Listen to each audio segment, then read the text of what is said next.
चलिए दोस्तों, हर हर महादेव, जय श्री राम। आप सभी को मेरा नमस्कार। मैं हूं अनुराग दीक्षित और आप सभी का हार्दिक स्वागत है मैथ्स बाय अनुराग दीक्षित में। उम्मीद कर रहा हूं कि मेरी आवाज़ ठीक ढंग से आप सभी तक पहुंच रही होगी। तो दोस्तों, अपनी एनटीपीसी की क्लास जो कि इस एग्जाम को लेकर है उसको आगे बढ़ाते हुए क्लास 4th की शुरुआत करता हूँ। इसमें मैं 2021 के जो सभी 133 शिफ्ट हुई थी उसके बेस्ट क्वेश्चन जो हैं वो आपको कराने वाला हूँ और ये सीरीज कंटिन्यू रहेगी आगे तक। इसकी 3 क्लास मैं आपको पहले दे चुका हूं जिसमें 68 क्वेश्चन मैं आपको करा चुका हूं। आगे से हम लोग यहां से शुरू करेंगे, तो क्वेश्चन नंबर 69 से शुरू करते हैं। ठीक है, यहां से क्लास को शुरू करने से पहले मैं आप सभी को एक चीज बता देना चाहता हूं कि बच्चा, ये अपना मैथ का कंप्लीट फाउंडेशन बैच है जिसमें आप रेलवे के किसी भी एग्जाम की अगर तैयारी कर रहे हो तो कंप्लीट अर्थमेटिक और एडवांस मैथमेटिक्स आपको मिलेगी। रिकॉर्डेड बैच होता है जो अभी आपको सिर्फ 149 रुपए में मिल जाएगा, लाइफ टाइम वैलिडिटी के साथ और टेस्ट सीरीज के साथ। टेस्ट सीरीज अभी अपडेट होने के लिए है, तो जब वो अपडेट होके आ जाएगी, सारे नए क्वेश्चन उसमें इंक्लूड हो जाएंगे, तो वो इस बैच को लेने वाले बच्चों को मिल जाएगी और ये सिर्फ 149 रुपए में है आपको, लाइफ टाइम वैलिडिटी के साथ। ठीक है, डेमो क्लास हमारी एप्लीकेशन पे भी उपलब्ध रहती है, आप वहां पे भी देख सकते हैं और साथ में यूट्यूब पर जो डेली शाम को क्लासेस होती हैं उससे भी आप अपना एक अंदाजा लगा सकते हैं कि सर के कहने से सिर्फ बैच नहीं लेना है, हम पहले चेक करेंगे और उसके बाद अपने 149 रुपए सर को देंगे। ठीक है, अच्छा, जो बच्चे सिर्फ और सिर्फ एनटीपीसी की तैयारी करना चाहते हैं तो उनके लिए हमारा ये कंप्लीट एनटीपीसी का फाउंडेशन बैच है जो कि सिर्फ और सिर्फ 99 रुपीज में अवेलेबल है और 2 साल की वैलिडिटी के साथ है। 2 साल की वैलिडिटी के साथ है। और किसी भी इंक्वायरी या किसी भी अन्य जानकारी के लिए अगर आप कुछ चीजें जानना चाहते हैं तो ये हमारा सपोर्ट का नंबर ऊपर लिख देता हूँ, 8574389172। ये हमारे सपोर्ट का नंबर है, इस पे आप मैसेज या कॉल कर सकते हैं। ठीक है, जानकारी के लिए सारी की सारी एनोटेशन पीडीएफ कंप्रेस्ड फॉर्म में आपको ऐप में मिलेंगी। ऐप में बहुत सारी चीजें आपको मिलेंगी, आप अगर अभी देखेंगे तो थोड़ी देर के बाद मैं आपको वो भी दिखा दूंगा, कोई समस्या इसमें नहीं आएगी। ठीक है, चलिए अपने क्वेश्चंस की शुरुआत कर लेते हैं। तो ये अपना आज का पहला क्वेश्चन है। पहला क्वेश्चन मतलब क्वेश्चन नंबर 69 है, 68 तक हो गया था, ये है अपना क्वेश्चन नंबर 69। ठीक है, कह रहा है यदि एक बिंदु 1,2 को एक्स अक्ष की धनात्मक दिशा में 2 इकाई स्थानांतरित किया जाता है तो उसके बाद बिंदु से वृत्त पर, उसके बाद उस बिंदु से वृत्त, इस पर जो स्पर्श रेखाएं खींची जाती हैं, तो खींची गई स्पर्श रेखाओं के बीच जो कोण बनेगा उस कोण का मान ज्ञात कीजिए। ये आपके एनटीपीसी जो 2021-22 में हुआ था उसमें आए हुए अच्छे क्वेश्चन में से गिना जाता है। बहुत ही शानदार क्वेश्चन है, बहुत ही जबरदस्त क्वेश्चन है। इस चीज को आपको ध्यान से समझना है और आगे बढ़ना है। ठीक है, एक चीज आप इसमें थोड़ा सा वो कर लीजिए कि x² + y² बराबर 9 होगा, ये बराबर में 9 है। ठीक है, और यहाँ पे भी बराबर में ही 9 होगा। अब जरा थोड़ा सा सवाल को समझने की कोशिश करते हैं कि सवाल हमसे कहना क्या चाह रहा है, इसको हम लोग समझते हैं। ठीक है, फिर उसके बाद सवाल कर देंगे। हमारे पास ये अक्ष होते हैं, ये y अक्ष है, ये x अक्ष है। ठीक है, यहां पर हमारे पास मान लीजिए कि ये वृत्त है जिसके मूल बिंदु 0,0 है। ऐसा क्यों किया कि ये मूल बिंदु 0,0 है? क्योंकि वृत्त का जो समीकरण दिया है वो x² + y² बराबर में 9 दिया है। और जब इस फॉर्मेट में वृत्त का समीकरण दिया होता है तो उसके जो केंद्र के निर्देशांक होते हैं वो 0,0 होते हैं, यानी इस वृत्त का जो केंद्र होगा वो मूल बिंदु के पास मूल बिंदु होगा। ठीक है, अब ये बोला गया कि हमारे पास यहां पर एक बिंदु था जिसके निर्देशांक है 1,2, समझिएगा 1,2। ठीक, इस निर्देशांक को x अक्ष की धनात्मक दिशा में 2 यूनिट और आगे किया गया। तो अगर हम इसको, इस बिंदु को x अक्ष की धनात्मक दिशा यानी 2 यूनिट यहां से यहां तक और आगे कर देते हैं तो हम चले तो x अक्ष पर है। तो अगर हम x अक्ष पर चले हैं तो x का जो कोऑर्डिनेट होगा वही इंक्रीज होगा, y तो सेम रहेगा ना। तो जब ये बिंदु यहां आ गया तो इसके निर्देशांक बन गए 3,2। भाई x अक्ष पर 2 जुड़ गया, 3,2 होगा। ठीक है, इसके बाद उस बिंदु से इस वृत्त पर स्पर्श रेखाएं खींची गई, मतलब इस बिंदु से अब इस वृत्त पर स्पर्श रेखाएं खींची गई। तो एक स्पर्श रेखा ऐसी हो गई और एक स्पर्श रेखा ऐसी हो गई, ये स्पर्श रेखाएं खींची गई। इसके बाद बोलता है तो ये जो स्पर्श रेखाएं खींची गई हैं, इन स्पर्श रेखाओं के बीच का कोण क्या होगा। तो मैं ये बोल देता हूं कि हमने कहा कि भाई ये कोण हमारा अगर निकल आए तो इसका 2 गुना कर देंगे तो ये वाला मतलब पूरा कोण निकल आएगा। सिंपल सी बात है, इसमें कोई रॉकेट साइंस का यूज है नहीं। तो अब अगर मुझे ये एक कोण निकालना है, बाद में 2 का गुणा करना है, तो इस कोण को निकालने के लिए हमें जो काम करना है वो काम हम देखेंगे। कैसे, उसको देखो। ये स्पर्श रेखा है हमारे पास, ये वृत्त का केंद्र है, वृत्त के केंद्र से उसकी परिधि को मिलाएंगे तो त्रिज्या बन जाएगी। स्पर्श रेखा और वृत्त की परिधि के बीच, वृत्त की त्रिज्या के बीच में जो एंगल बनता है वो हमेशा 90 डिग्री का बनता है। कितने डिग्री का बनता है? 90 डिग्री का। ये बात आपको समझ आ रही होगी, क्लियर है? अच्छा, इस चूंकि ये त्रिज्या है तो अगर हम इसको ऐसे मिला देंगे ना तो ये भी त्रिज्या ही होगी ना। और स्पर्श रेखा और त्रिज्या के बीच का एंगल ये हो गया 90 डिग्री। अब 90 डिग्री की ये जो सामने की भुजा होती है ये कर्ण है। ये क्या है? कर्ण है। इसकी कोऑर्डिनेट 0,0 हमको दिए हुए, तो यहां से यहां तक की दूरी जो होगी वो निकालना आसान है, क्योंकि ये वाला पॉइंट हमारे पास दिया है, ये वाला पॉइंट हमारे पास दिया है, ये दूरी निकालना आसान है। और ये जो बात रही त्रिज्या की, कि ये जो त्रिज्या होगी ये भी बड़े आसानी से निकल जाएगी, क्योंकि इस फॉर्मेट में वृत्त के समीकरण की जब हम तुलना करते हैं तो x square plus Y square बराबर आर स्क्वायर हो जाता है। तो मेरे प्यारे दोस्त, आर स्क्वायर का मान अगर 9 दिखाई दे रहा है, सिंपल सी बात को समझना, तो त्रिज्या क्या हो जाएगी? वो तो 3 यूनिट हो जाएगी ना, कि 9 का वर्गमूल धनात्मक में 3 यूनिट हो जाएगी, त्रिज्या हो गई 3 यूनिट। अब जो मेन फंडा है, जो मेन चीज है वो है कि भैया ये त्रिज्या हमारे पास आ गई, ये रेखा की लंबाई हम निकाल लेंगे। अगर इस स्पर्शी की लंबाई और निकाल लें तो इस कोण को निकाला जा सकता है। इस कोण को हम क्या कर सकते हैं? निकाल सकते हैं ना। अब बात हुई कि ये जो स्पर्शी है, इस स्पर्शी की लंबाई को कैसे निकालेंगे। और वृत्त का समीकरण देखो हमारे पास तो दिया हुआ है, वृत्त का समीकरण हमारे पास दिया हुआ है ना। अब देखना, जरा समझना, ये हो गया 3। इसकी अगर हम दूरी निकालते हैं तो 2 बिंदुओं के बीच दूरी निकालने का फॉर्मूला आपको पता होगा, है ना। 3 में से 0 घटाएंगे, 3 आएगा, स्क्वायर करेंगे 9 हो जाएगा। 2 में से 0 घटाएंगे, स्क्वायर करेंगे तो 4 आ जाएगा। तो 9 और 4 13, 13 का वर्गमूल, यानी कि यहां से यहां तक की ये जो दूरी है, ये दूरी, ये अपने पास दूरी कितनी आ गई? √13 आ गई। अब चूंकि ये बन रहा था समकोण, समकोण में हमारे पास कर्ण दिया है, हमारे पास ये आधार दिया है, हमें ये लंब निकालना है, ठीक है।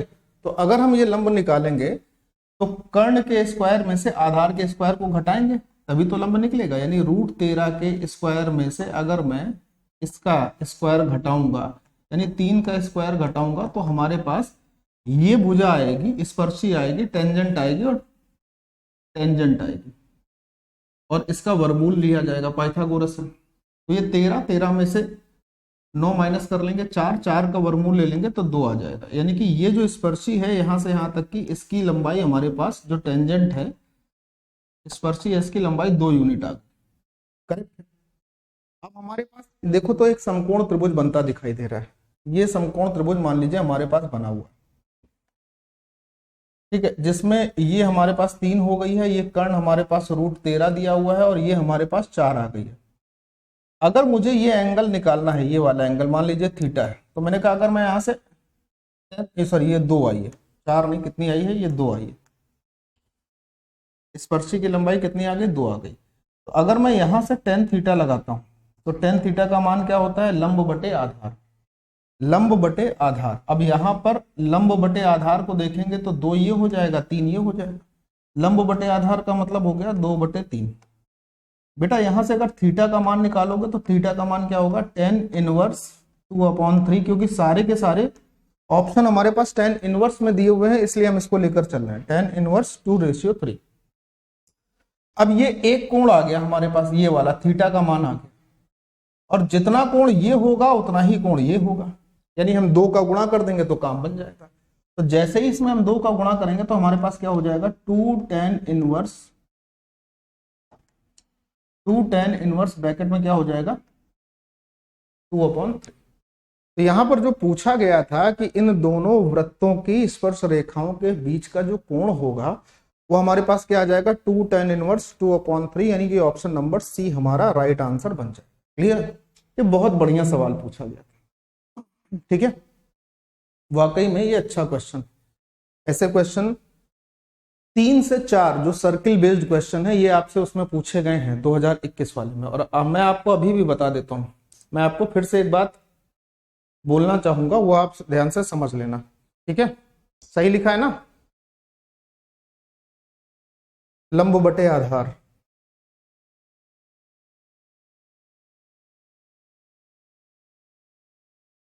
tan इनवर्स लंब बटे आधार।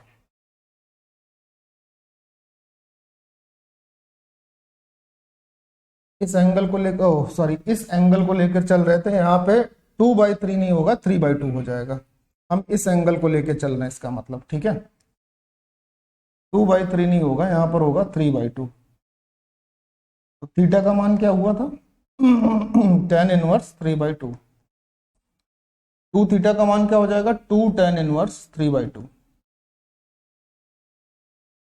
तो ये ऑप्शन नहीं बनेगा, ऑप्शन क्या बन जाएगा, 2 tan इनवर्स 3/2, यानी ऑप्शन ए बनेगा, क्योंकि हम ये एंगल लेके चल रहे हैं ना भाई, इस एंगल के सामने की भुजा इसका लंब होगी, यानी ये लंब होगा और ये आधार होगा, ठीक है ना।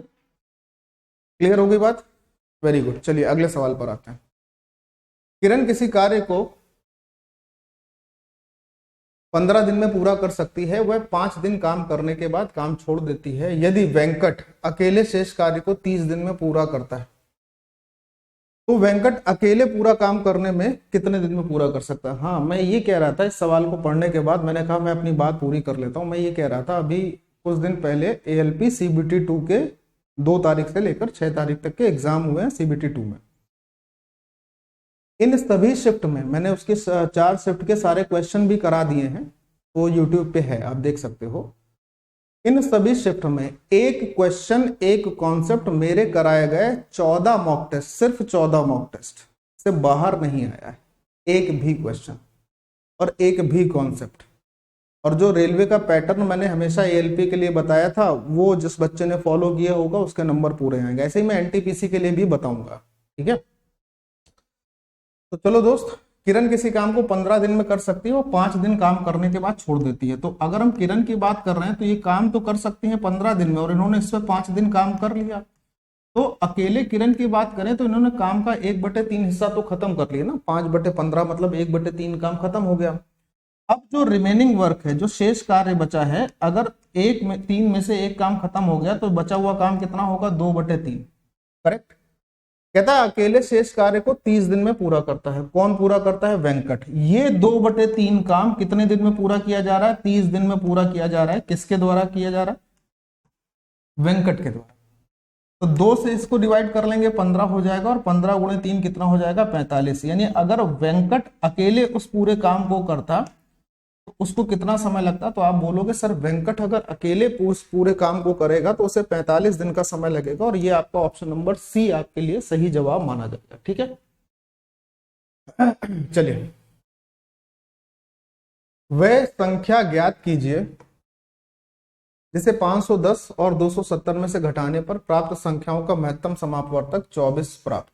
अब मेरी बात को समझना जरा ध्यान से। ये सवाल ये कह रहा है, अगर हमारे पास 510 एक संख्या और एक संख्या हो 270, एक ऐसी संख्या जो इसमें भी घटाई जाए और एक ऐसी संख्या जो इसमें भी घटाई जाए, इसको घटाने के बाद अब जो हमारे पास ये संख्या आएगी और जो ये संख्या आएगी, इन दोनों संख्याओं का जो HCF होना चाहिए वो 24 होना चाहिए। सवाल समझ में आ गया ना।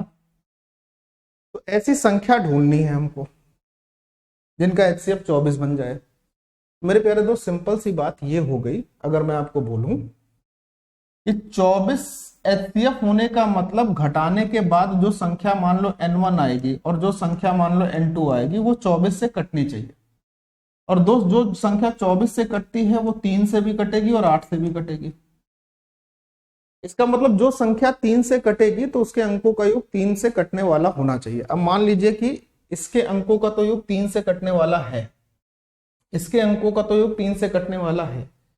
इसमें जो घटाया जाएगा वो क्या घटाया जाएगा, इस चीज को समझना जरा। अगर हम 16 घटा लेते हैं तो 16 घटाने पर यहां पर क्या बचेगा, 494। क्या 494 के अंकों का योग 3 से कटने वाली संख्या है? नहीं है। इसका मतलब 416 आंसर नहीं हो सकता। अगर मान लीजिए हम 26 घटाते हैं तो 16 घटाया था 494, 26 घटाएंगे तो 484। 484 के अंकों का योग 3 से कटने वाली संख्या है? नहीं है। 16 ये 26 भी खत्म। 24 घटा लेते हैं, जैसे 26 घटाया था तो 484 आया था, 24 घटाएंगे तो 486 आ जाएगा। क्या इसके अंकों का योग 3 से कटने वाली संख्या है? हाँ है सर। इसमें भी अगर हम 24 घटा लेते हैं तो 20 घटाने पर 250 पे आ जाएंगे, 250 में 4 और घटा लेंगे तो 246 हो जाएगा। क्या इसके अंकों का योग 3 से कटने वाली संख्या है? हाँ है। दूसरी बात, एक बचा 42। पहले हम इस पर कंफर्म हो जाते हैं, चीजों को बहुत ध्यान से समझना, जल्दबाजी मत करना। यहाँ सीखने के लिए आते हो, वही एग्जाम में परफॉर्म कर पाता है जो यहाँ सीख सकता है। जल्दबाजी मत करना, अपने मन को जो अधीर होता है कि जल्दी जल्दी करा दें, जल्दी जल्दी करा दें, उसको थोड़ा कंट्रोल में रखना भाई, ठीक है। संख्या 24 से कटनी चाहिए थी, ये 3 से तो कट रही लेकिन 8 से नहीं कट रही है, दोनों नहीं कट रही है 8 से। भाई 24 से कटने का नियम क्या था कि जो संख्या 3 से कटे और जो 8 से कटे वही 24 से कटेगी। तो ये 3 से तो कट रही है लेकिन 8 से ये नहीं कट रही, 8 से ये नहीं कट रही।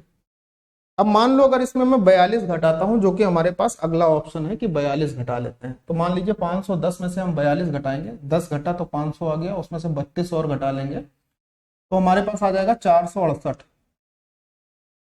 इसमें से अगर हम 42 घटा लेंगे, 40 घटाएंगे, 230 पर आ जाएंगे, 228 ही आ जाएगा 42 घटाने पर। इस संख्या के अंकों का योग 3 से कट रहा है, हाँ। इस संख्या के अंकों का योग 3 से कट रहा है, हाँ। ये संख्या 8 से कट रही है, 8 पंच 40, और 8 से तो नहीं कट रही, 24 से कट रही है, 24 एकम 24, 24 दूनी 48, 24 से नहीं कट रही है। कट रही है क्या? नहीं कट रही ना, यही घटाया है। 42 अगर घटाएंगे तो सही है, 42, 10 में से 2 माइनस हो जाएगा तो 8 बचेगा, यहाँ बचेगा हमारे पास 50, 50 में से 4 घटा लेंगे 46 आ जाएगा, सही तो घटा, ठीक है। 8 से 14, 14 और 4 18, 8 2 10, 10 2 12, 3 से तो कट रहा लेकिन 8 से नहीं कट रहा। 24 एचसीएफ होने का मतलब 24 से कटना चाहिए। अब बात आई कि सर हमने 2 ऑप्शन तो पहले ही खत्म कर लिए थे, अब ये दोनों कट नहीं रहे तो क्या कोई ऑप्शन आंसर नहीं होगा? नहीं, ऐसा नहीं। हो सकता है कि कैलकुलेशन में कुछ बहुत कहीं मिस्टेक हुई हो, तो उस चीज को जरा गौर तो कर लो कि कैलकुलेशन में हमने जो मिस्टेक करी है वो क्या हो सकती है। ये जो 2 ऑप्शन हमने पहले हटाए 16 और 26, क्या वही में से तो कोई आंसर नहीं है? ये भी तो चेक कर लेते हैं। सिंपल सी बात को समझना, 510 में से 16 घटाया था तो आपके पास 496 आया था, सॉरी 494 आया था, है ना। 494 को अगर आप देखोगे तो 24 से कट सकता है क्या? नहीं कट सकता, यानी 100% ये तय हुआ कि 16 तो आंसर नहीं है।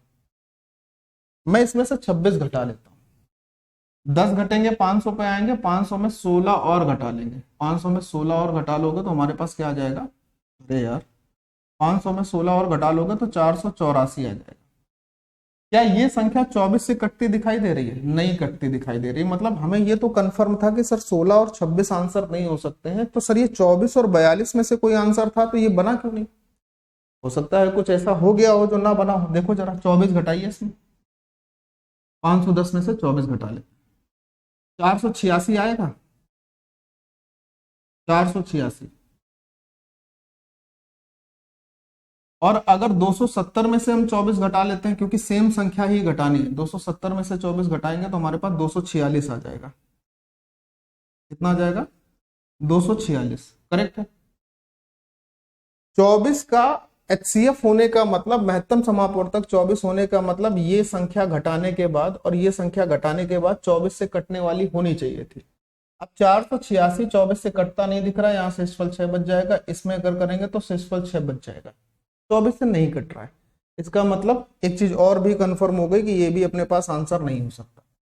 अब मुझे आप बताओ कि अगर 4 में से 3 ऑप्शन ऐसे हो जाएं, मेरी बात को बहुत ध्यान से सुनिएगा, 4 में से 3 ऑप्शन ऐसे हो जाएं जो कि ऑप्शन एलिमिनेशन की कैटेगरी में आ जाएं, जिसमें ये हो जाए कि भाई ये तो कट ही नहीं रहा, तो जो बचा हुआ होगा वही ना आंसर होगा।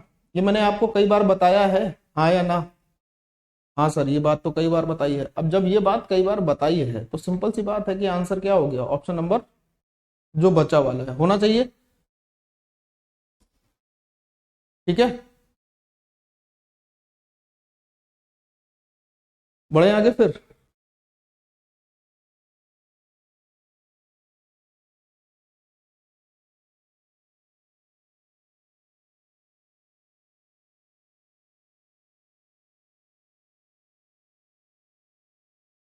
चलिए फिर, तो आंसर इसका क्या बना, आंसर इसका बना था ऑप्शन नंबर डी। अगला सवाल, ये हमारे पास एक सवाल दिया है, यहाँ से हमसे कह रहा है कि ए प्लस बी ब्रैकेट में दूसरे में ए माइनस बी बटे में ए स्क्वायर प्लस बी स्क्वायर दिया है, इसका मान क्या होगा, ये सवाल है।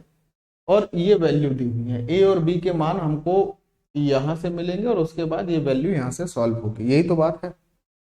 अच्छा मेरे प्यारे दोस्त, एक चीज को देखो जरा, समझो। जैसे ये लिखा है ए प्लस बी ए माइनस बी, तो इसका मतलब हो गया ए स्क्वायर माइनस बी स्क्वायर, और बटे में हमारे पास है, ये बटे का साइन लगा है, बटे में हमारे पास है ए स्क्वायर प्लस बी स्क्वायर, ये हमको निकालना है। करेक्ट है ना, ये हमको इसकी वैल्यू फाइंड आउट करनी है। ठीक, ये तभी हो सकती है जब ए और बी के मान हमारे पास यहाँ से मिले। अब मैं क्या कह रहा हूँ उसको सुनिएगा बहुत ध्यान से।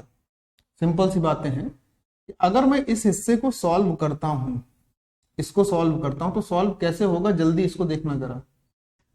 इसका इसके साथ गुणा होगा तो √5 माइनस 1 का होल स्क्वायर होगा, इसका इसके साथ गुणा होगा तो √5 प्लस 1 का होल स्क्वायर होगा। √5 लिख रहा हूं, सिर्फ सॉल्व नहीं करूंगा। √5 माइनस 1 और माइनस में यहाँ क्या हो जाएगा, √5 प्लस 1 का होल स्क्वायर।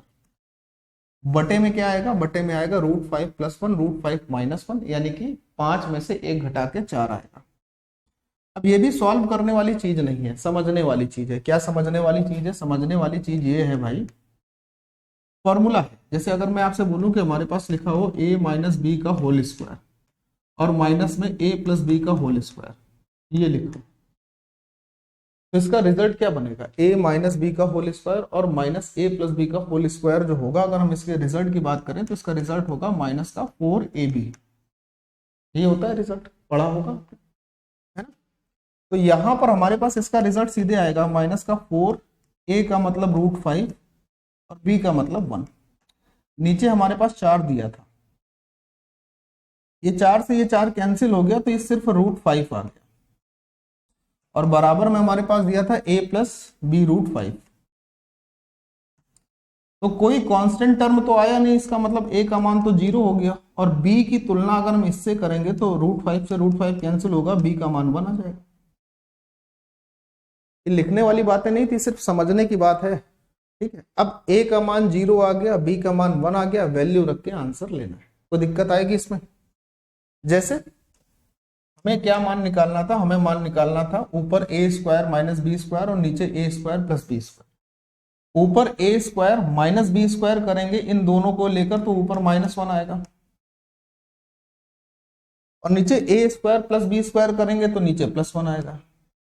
तो हमारे पास रिजल्ट क्या बन जाएगा, रिजल्ट तो -1 का ही बन जाएगा ना। जवाब क्या होगा सर, -1 इसका आंसर हो जाएगा, ऑप्शन नंबर बी सही जवाब। क्लियर है मेरी बात? बहुत साधारण सी, बहुत छोटी सी बात थी, लेकिन सवाल बहुत सही सवाल है, एनटीपीसी के लायक सवाल है, अच्छा क्वेश्चन। ठीक है, मतलब बहुत, मैं आपको इन बातों से ये समझाना चाहता हूं कि ये स्टेप एग्जाम में लिखने की जरूरत नहीं है, इसको लिखना नहीं है। अगर आपको ये फॉर्मूला पता है तो आप डायरेक्ट इस रिजल्ट पर आएंगे कि ये √5 हमें देगा। इस पूरे को सॉल्व करने पर डायरेक्ट क्या मिलेगा, √5। ये रिजल्ट डायरेक्ट मिलना चाहिए। आप मेरी बात समझ पाए हो? सवाल number next, tan a plus tan b का मान p है और cot a cot b का मान q है, तो cot a प्लस b का मान क्या होगा, इस टर्म में हमें बताना है कि इसका मान क्या होगा। चलिए आइए बात करते हैं। देखो जरा सुनो, देखो p का मान हो या यहाँ पर q का मान हो, ये दोनों मान a और b एंगल पर निर्भर कर रहे हैं, दोनों ही a और b पे निर्भर कर रहे हैं। करेक्ट है। अब अगर हम a और b को कुछ मान लेते हैं कि हमने a एंगल कुछ मान लिया, b एंगल कुछ मान लिया, जो ठीक लगे। सपोज कर लीजिए कि a और b को हमने दोनों एंगल को 45 डिग्री मान लिया। अब बच्चों के दिमाग में क्या क्या चीजें आती हैं, वो सब चीजें मैं आपको सिखा रहा हूं यहाँ पर। कोई जल्दबाजी नहीं है, सीखते हुए चलना। ए और बी अगर हम दोनों को 45 मान लेते हैं तो ये 10 45 1, 10 45 1, 1 + 1 2, यानी पी का मान आ जाएगा 2। कॉट 45 1, कॉट 45 1, तो 1 + 1 2, यानी क्यू का मान हमारे पास क्या आ गया, 2 आ गया। ठीक है, ये दोनों 2 2 हो गए। अब अगर इसका मान हमसे पूछ रहा है, बहुत ध्यान से सुनना, इसका मान हमसे पूछ रहा है, तो कॉट ए का मान 45, कॉट बी का भी मान 45, ठीक, 45 और 45 मिलकर 90 होगा, क्योंकि ए का मान भी हमने 45 रखा, बी का मान भी हमने 45 ही रखा। तो ये हो गया कॉट 90।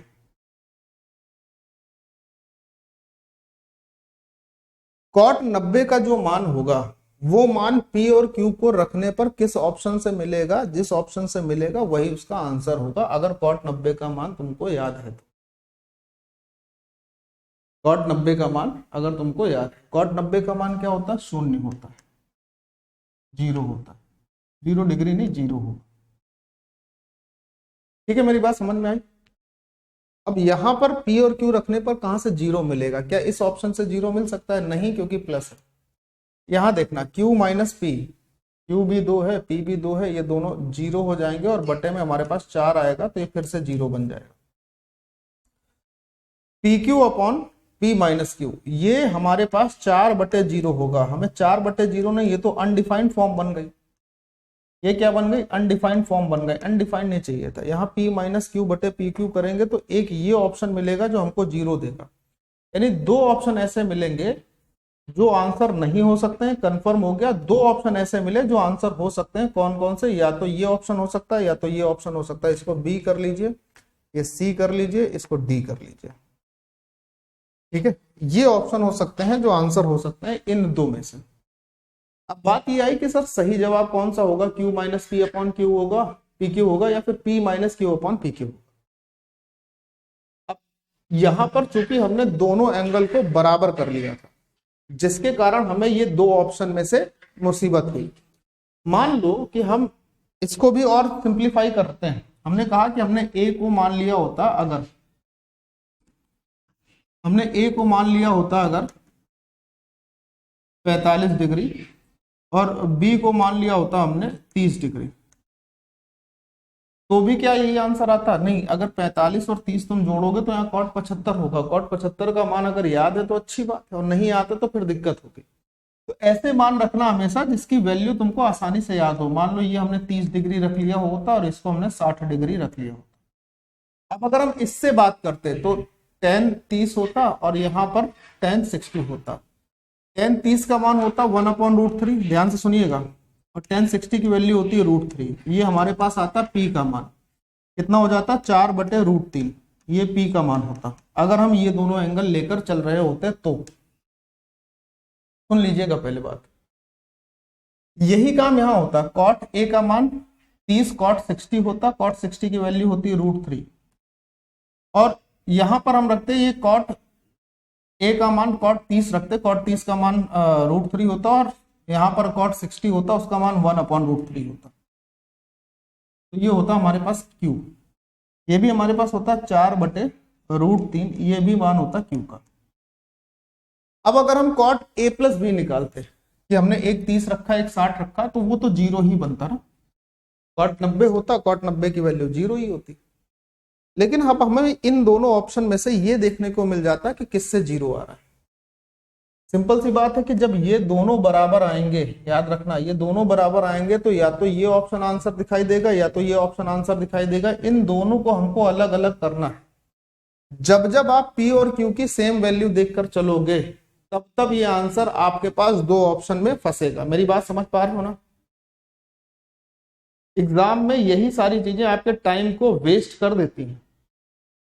अभी कुछ आप में से ही कुछ बच्चों को ये लग सकता है कि अरे यार बहुत टाइम ले रहे हैं भाई एक सवाल को बताने में। ये हो सकता है क्या, होगा ही होगा, हो सकता नहीं है, होगा ही होगा ये बात।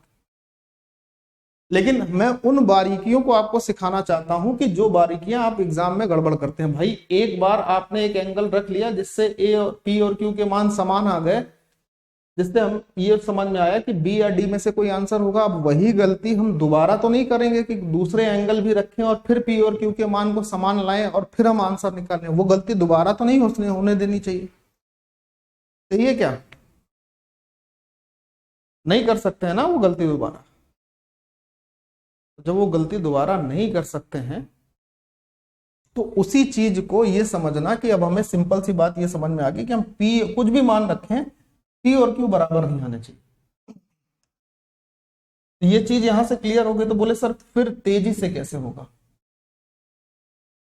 इसका जो फॉर्मूला होता है वो फॉर्मूला अप्लाई कर दीजिए आप डायरेक्टली। जो फॉर्मूला होता है ना उस फॉर्मूले को अप्लाई कर दीजिए। जैसे कॉट ए प्लस बी का मान आपको चाहिए तो कॉट ए प्लस बी का फॉर्मूला अप्लाई करो। याद है ना कॉट ए प्लस बी का फॉर्मूला क्या होता है? याद है तो अच्छी बात है, और अगर नहीं याद है भाई साहब की कॉट ए प्लस बी का फॉर्मूला क्या होता है तो और भी अच्छी बात है। समझ रहे हैं आप?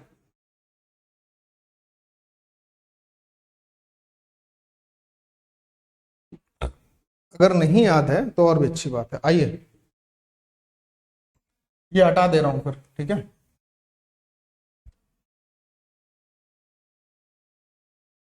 कितना बढ़िया सवाल पूछा गया है ट्रिग्नोमेट्री का। आप इस सवाल को हल्के में ले सकते हो। देखो कितना बेहतरीन सवाल है। तो अब एग्जाम में डायरेक्ट इन सवालों को, अगर ऐसा कोई सवाल आता है ना तो उस पर डायरेक्ट कैसे करना है वो मैं आपको सिखाई दे रहा हूँ। उस चीज को समझ लीजिए। कोई जल्दीबाजी तो है नहीं कि हमें है दैया है तौबा करनी है, कोई ऐसा नहीं है, है ना। कॉट ए प्लस बी का जो फॉर्मूला होगा वो क्या होगा बताना जरा। Cot A cot B -1 upon cot A plus cot B. बताना जरा, यही होता है क्या फॉर्मूला? यही होता है क्या फॉर्मूला? आप बोलोगे हाँ सर यही होना चाहिए। जो लोग पढ़े लिखे हो, जिसने थोड़ा सा मेहनत करी है, वो हमें कमेंट से बता देना। जिसने जो ये चाहता है कि हमें सर कुछ नहीं करना चाहिए, हमें सीधे सीधे आप बताओ और हम आगे बढ़े, वो यार थोड़ा सा क्या है ना कि उसको समझा करो। ऐसा नहीं होता है। मैं क्या बोल रहा हूँ कि जैसे कॉट ए था तो इसको मैं 1/10 लिख सकता हूँ क्या? कॉट बी को 1/10 भी लिख सकता हूँ क्या? लिख सकते हैं, बिल्कुल लिख सकते हैं सर। जब ऊपर सॉल्व करेंगे तो यहाँ पर हमारे पास क्या आएगा? यहाँ पर हमारे पास आएगा 10b + 10a अपॉन में 10a into 10b, 10a into 10b, और ये मान हमारे पास दिखेगा q का। p का मान ये हमारे पास दिया ही है। p का मान ये हमारे पास दिया ही है। क्या है p का मान? 10a + 10b, p दिया है, ये p दिया है। तो अगर हम इसको यहाँ पे p रख लें तो काम बन जाएगा क्या? अगर हम यहाँ पे 10a और 10b का मान p दिया है ना तो यहाँ पर हम क्या लिख सकते हैं? p लिख सकते हैं।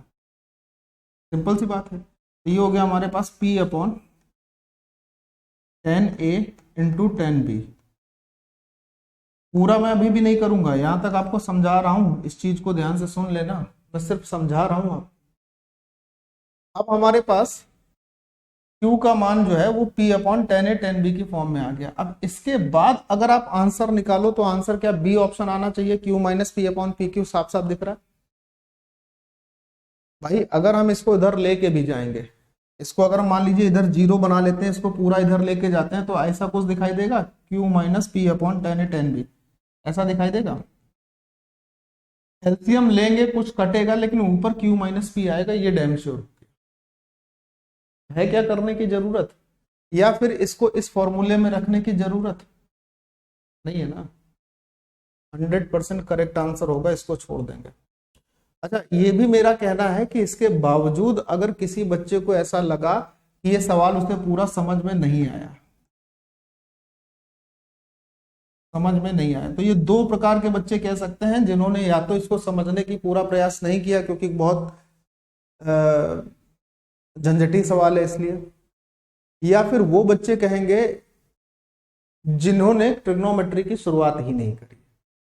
वो ये कह सकते हैं, उनका तो जायज भी है। लेकिन जो पढ़ रहे हैं, जिन्होंने कोर्स लिया हुआ है किसी का भी, वो पढ़ रहे हैं, तो अब तो ये बात आपको समझ में आ जानी चाहिए थी।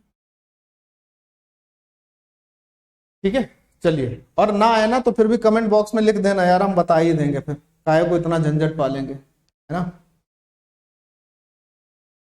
ऐसी इच्छा जिसकी, एग्जाम तो आपका रिजल्ट आपको खुद ही दिखाता है। खैर, चलो जी, करो इसको, कोशिश करो, फिर बताओ क्या आंसर होगा।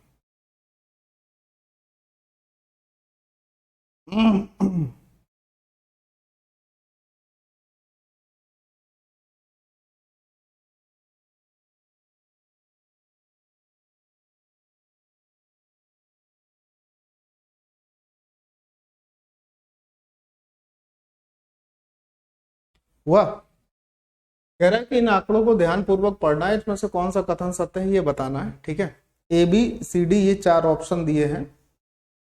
कह रहा है दी गई अवधि के दौरान साक्षात्कार के लिए उत्तर प्रदेश से आने वाले उम्मीदवारों की औसत संख्या 400 से अधिक थी। उत्तर प्रदेश से आने वाले, दी गई अवधि के दौरान साक्षात्कार के लिए उत्तर प्रदेश से आने वाले लोगों की संख्या, औसत संख्या 400 से अधिक थी। वो आपको बतानी है कि कौन सा वर्ष ऐसा है और उसके हिसाब से ही है। पहला क्या है कि दी गई अवधि के दौरान साक्षात्कार के लिए उत्तर प्रदेश से आने वाले उम्मीदवारों की संख्या उच्चतम थी। ठीक है। दूसरा ऑप्शन कह रहा है दी गई अवधि के दौरान साक्षात्कार के लिए मध्य प्रदेश से आने वाले उम्मीदवारों की संख्या निम्नतम थी, यानी कम से कम थी। तीसरा ऑप्शन है दी गई अवधि के दौरान साक्षात्कार के लिए पंजाब से आने वाले उम्मीदवारों की औसत संख्या 300 से कम थी। और चौथा ऑप्शन है कि द एवरेज, ये दी गई अवधि के दौरान साक्षात्कार के लिए उत्तर प्रदेश से आने वाले उम्मीदवारों की संख्या 400 से अधिक थी। इनमें से कौन सा ऑप्शन सत्य होगा ये आपको बताना है। इनकी राइटिंग में मतलब नीला काला करने में इसमें से थोड़ा सा डिस्टरबेंस हुई है, लेकिन हम सब चीजों को देखते हैं और समझने की कोशिश करते हैं। जैसे पहला ऑप्शन है उत्तर प्रदेश से आने वाले लोगों के लिए उम्मीदवारों की संख्या, दी गई अवधि के दौरान उत्तर प्रदेश से आने वाले उम्मीदवारों की संख्या उच्चतम थी, यानी उत्तर प्रदेश से जिन लोगों ने एग्जाम दिया है उनकी संख्या देख लेते हैं। 4 3 7 4 11, 11 और 5 16, 16 4 20, 50 और 30 80, तो 16 और 4 20, यानी कि 2080 लोग टोटल उत्तर प्रदेश से आए हैं एग्जाम देने के लिए। 4 3 7 4 11, 11 5 16 4 20, 30 ये 50 ये, तो 2080 हो गए टोटल लोग उत्तर प्रदेश से इतने आए थे। बिहार से देख लीजिए, 4 5 9, 9 4 13, 13 और 3 16, 16 और 5 21, 2170, 2180 लोग बिहार से आए थे। तो ये जो बात कह रहा था कि उत्तर प्रदेश से उम्मीदवारों की संख्या उच्चतम थी, ये तो ऑप्शन गलत हो गया, क्योंकि बिहार से आने वाले लोगों की संख्या उत्तर प्रदेश से आने वाले लोगों की संख्या से ज्यादा हो गई। पहला ऑप्शन इसलिए गलत हो।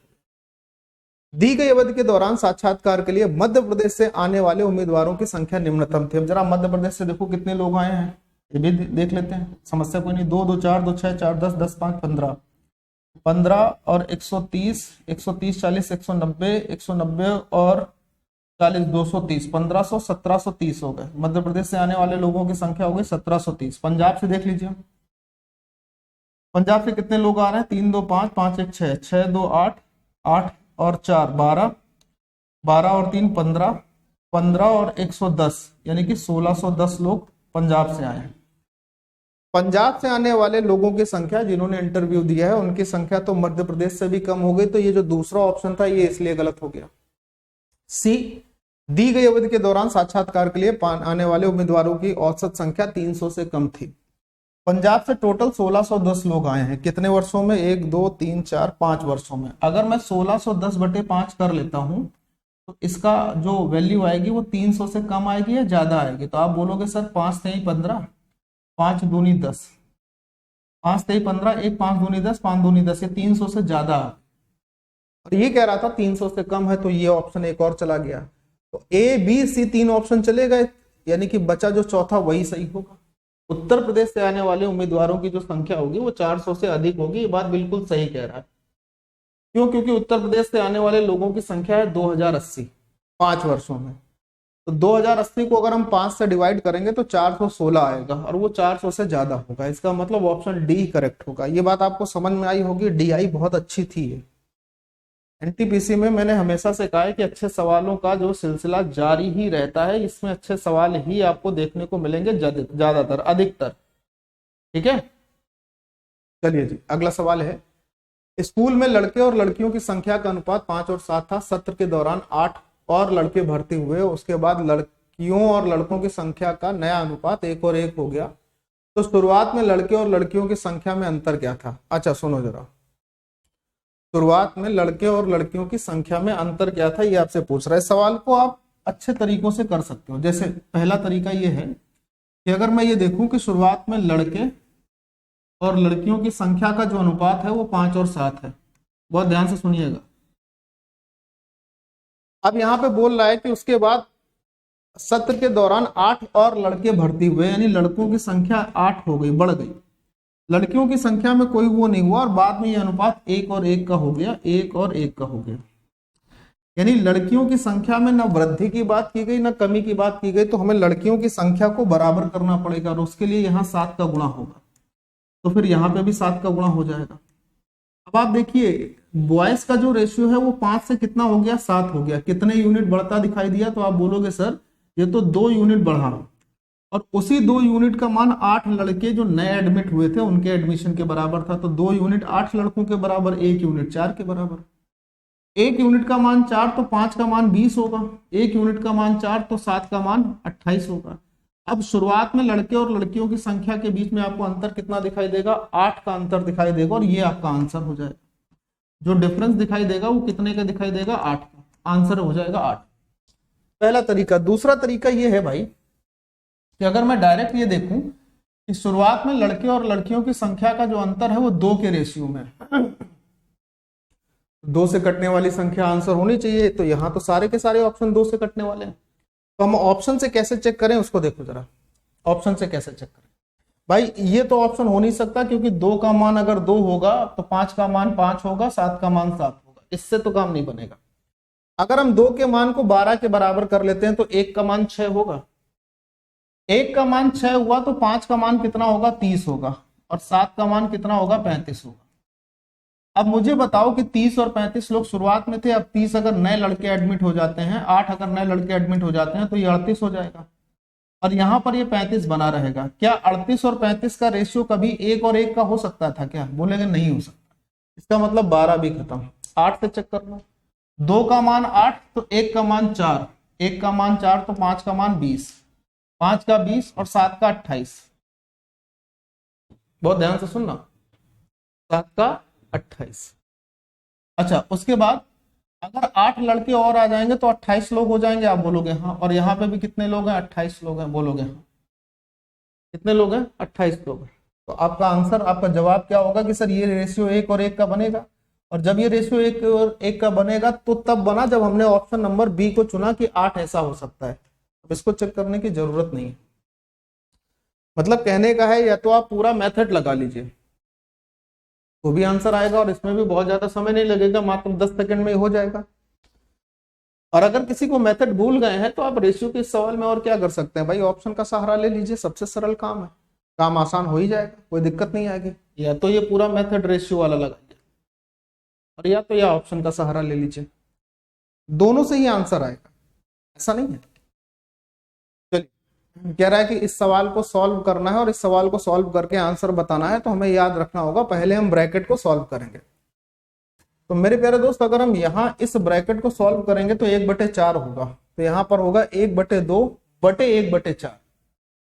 1/2 बटे 1/4 का मतलब यहां से यहां तक का ये पूरा मसला जो 1/2 बटे 1/4 आएगा ना, ये 2 हो जाएगा। फिर हमारे पास गुणे में क्या है, गुणे में 1/2 था, प्लस 1/2 है। अब देखो डिवीजन में यहाँ क्या आएगा, जब हम इसको सॉल्व करेंगे तो ये हो जाएगा 3/16। 3/16, 1/2 बटे 3/16, 1/2 बटे 3/16। तो हमने आपको हमेशा बता रखा है, ये चीजें याद होनी चाहिए कि अगर आपके पास कोई संख्या जैसे ये लिखी है कि x/y बटे में a/b लिखी है, तो ये इससे कट सकती है, ये इससे कट सकती है, ये इससे कट सकती है और ये इससे कट सकती है। ठीक है, ध्यान रखना। ऐसे 2 से इसको काट लेते हैं तो 2 8 16 हो गया, तो यहाँ से 8/3 आपको मिल जाएगा। तो डायरेक्ट हमने यहाँ पर क्या लिख लिया, सॉल्व करके 8/3। अब मेरे प्यारे दोस्त ये तो कैंसिल होगा तो 1 हो जाएगा, और 1 + 8/3 अगर कोई बच्चा सॉल्व करेगा तो क्या उसका उत्तर 11/3 के अलावा कुछ और होना चाहिए क्या, कुछ और होना चाहिए क्या?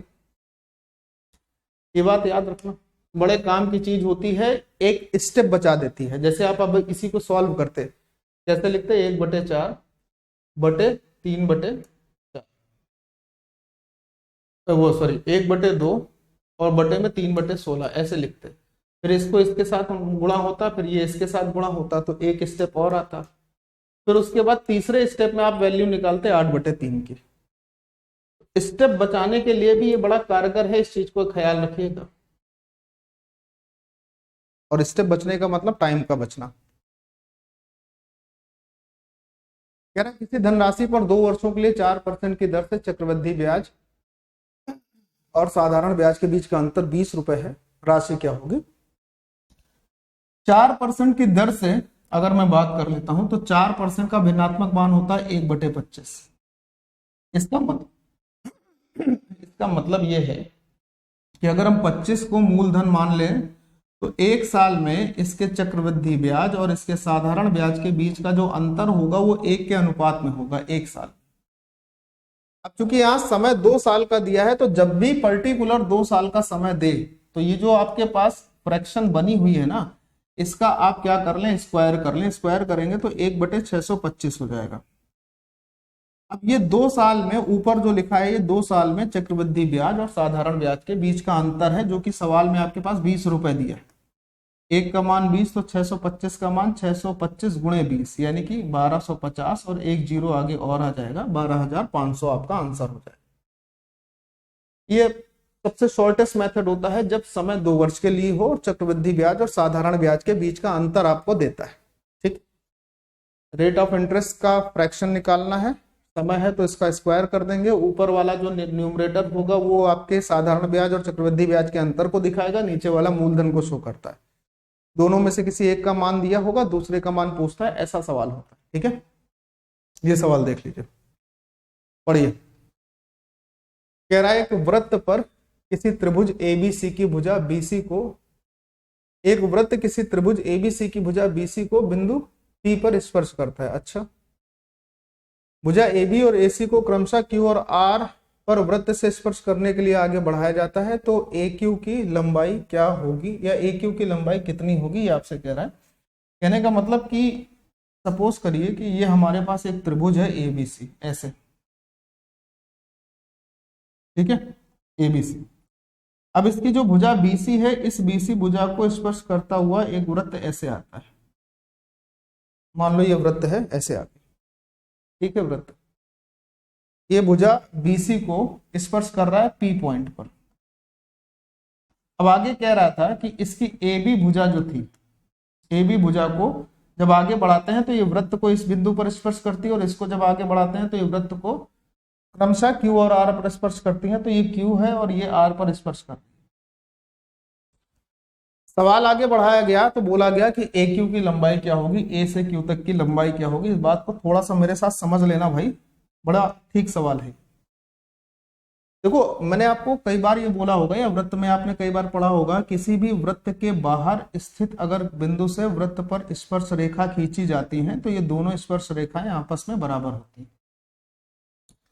तो अगर मैं यही बात कह दूं कि इस बाहरी बिंदु से एक स्पर्श रेखा AQ हो गई और एक स्पर्श रेखा AR हो गई, ये दोनों आपस में क्या होंगी, बराबर होगी। तो याद रखना, अगर आपसे AQ की लंबाई पूछे या AR की लंबाई पूछे तो दोनों एक ही बात है, क्योंकि ये दोनों आपस में बराबर होंगे।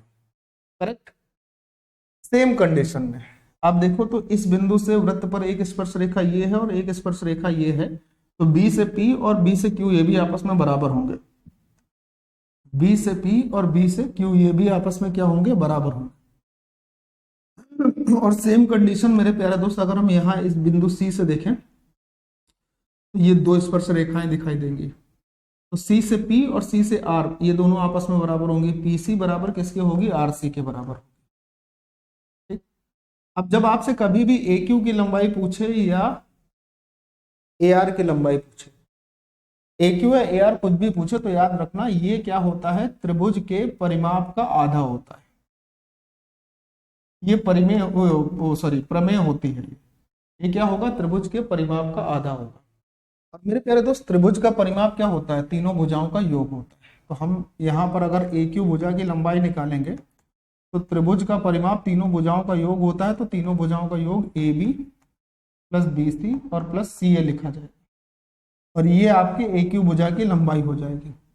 अब AQ पूछता है या AR पूछता, दोनों यही होता। ठीक है, तो AB plus BC plus CA का आधा, यानी ऑप्शन नंबर ए जवाब हो जाता। ठीक है, क्लियर है। सवाल नंबर नेक्स्ट। एक छात्र ने एक परीक्षा में 65% अंक प्राप्त किए, लेकिन अर्हता, अर्हता मतलब क्वालिफिकेशन, अर्हता प्राप्त अंकों से 20 अंक कम थे, यानी क्वालिफाइड होने के लिए जितने नंबर चाहिए थे उससे 20% कम नंबर थे। उसी परीक्षा में, सेम परीक्षा में दूसरे छात्र ने 80% अंक प्राप्त किए और ये अर्हता प्राप्त अंकों से 5% ज्यादा थे, मतलब जितने नंबर पास होने के लिए चाहिए उससे वो बंदा 5% नंबर ज्यादा ले आया। देखो यहाँ परसेंट है, परीक्षा में कुल कितने अंक थे ये आपसे पूछ रहा है कि परीक्षा टोटल कितने अंकों की थी, इस बात को समझना। मैंने आपको बताया कि ऐसे प्रश्नों में आपको हमेशा क्या करना होता है कि आपके पास जैसे जो परसेंट अंक उन्होंने प्राप्त किए होते हैं, जैसे एक बार 65% अंक प्राप्त किए हैं और दूसरी बार में 80% अंक प्राप्त किए हैं, तो इनका अंतर आप हमेशा ले लीजिए। अब इसका अंतर क्या होगा, तो आप बोलोगे इसका अंतर हो जाएगा सर 15%। इसको किसके बराबर करना है? अर्हता के लिए जो अंक चाहिए थे उससे कितने ज्यादा है और कितने कम है, उन दोनों से हिसाब से बराबर करना है। एक बार इसके अंक 20 नंबर कम थे और एक बार 5% अधिक थे, तो एक बार कम थे एक बार ज्यादा थे, तो इन दोनों के योग के बराबर करना है, यानी कि 5% और प्लस 20 नंबर के योग के बराबर इसको करना था 15%।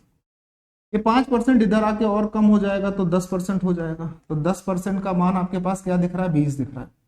मेरे प्यारे दोस्त, अगर 10% का मान 20 है तो 100% का मान क्या होगा, तो आप बोलोगे सर अगर यहाँ 10 का गुणा हुआ है तो यहाँ पे भी 10 का गुणा हो जाएगा, यानी 200 हो जाएगा।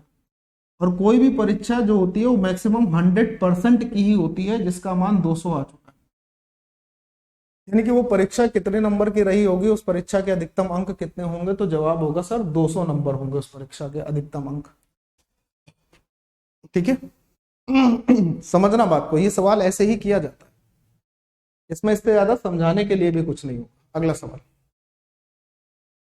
कह रहा है कि एक समीकरण का एक मूल हमारे पास ये दिया हुआ है और इस समीकरण का दूसरा मूल और m का मान क्या होगा। चलो जी आओ।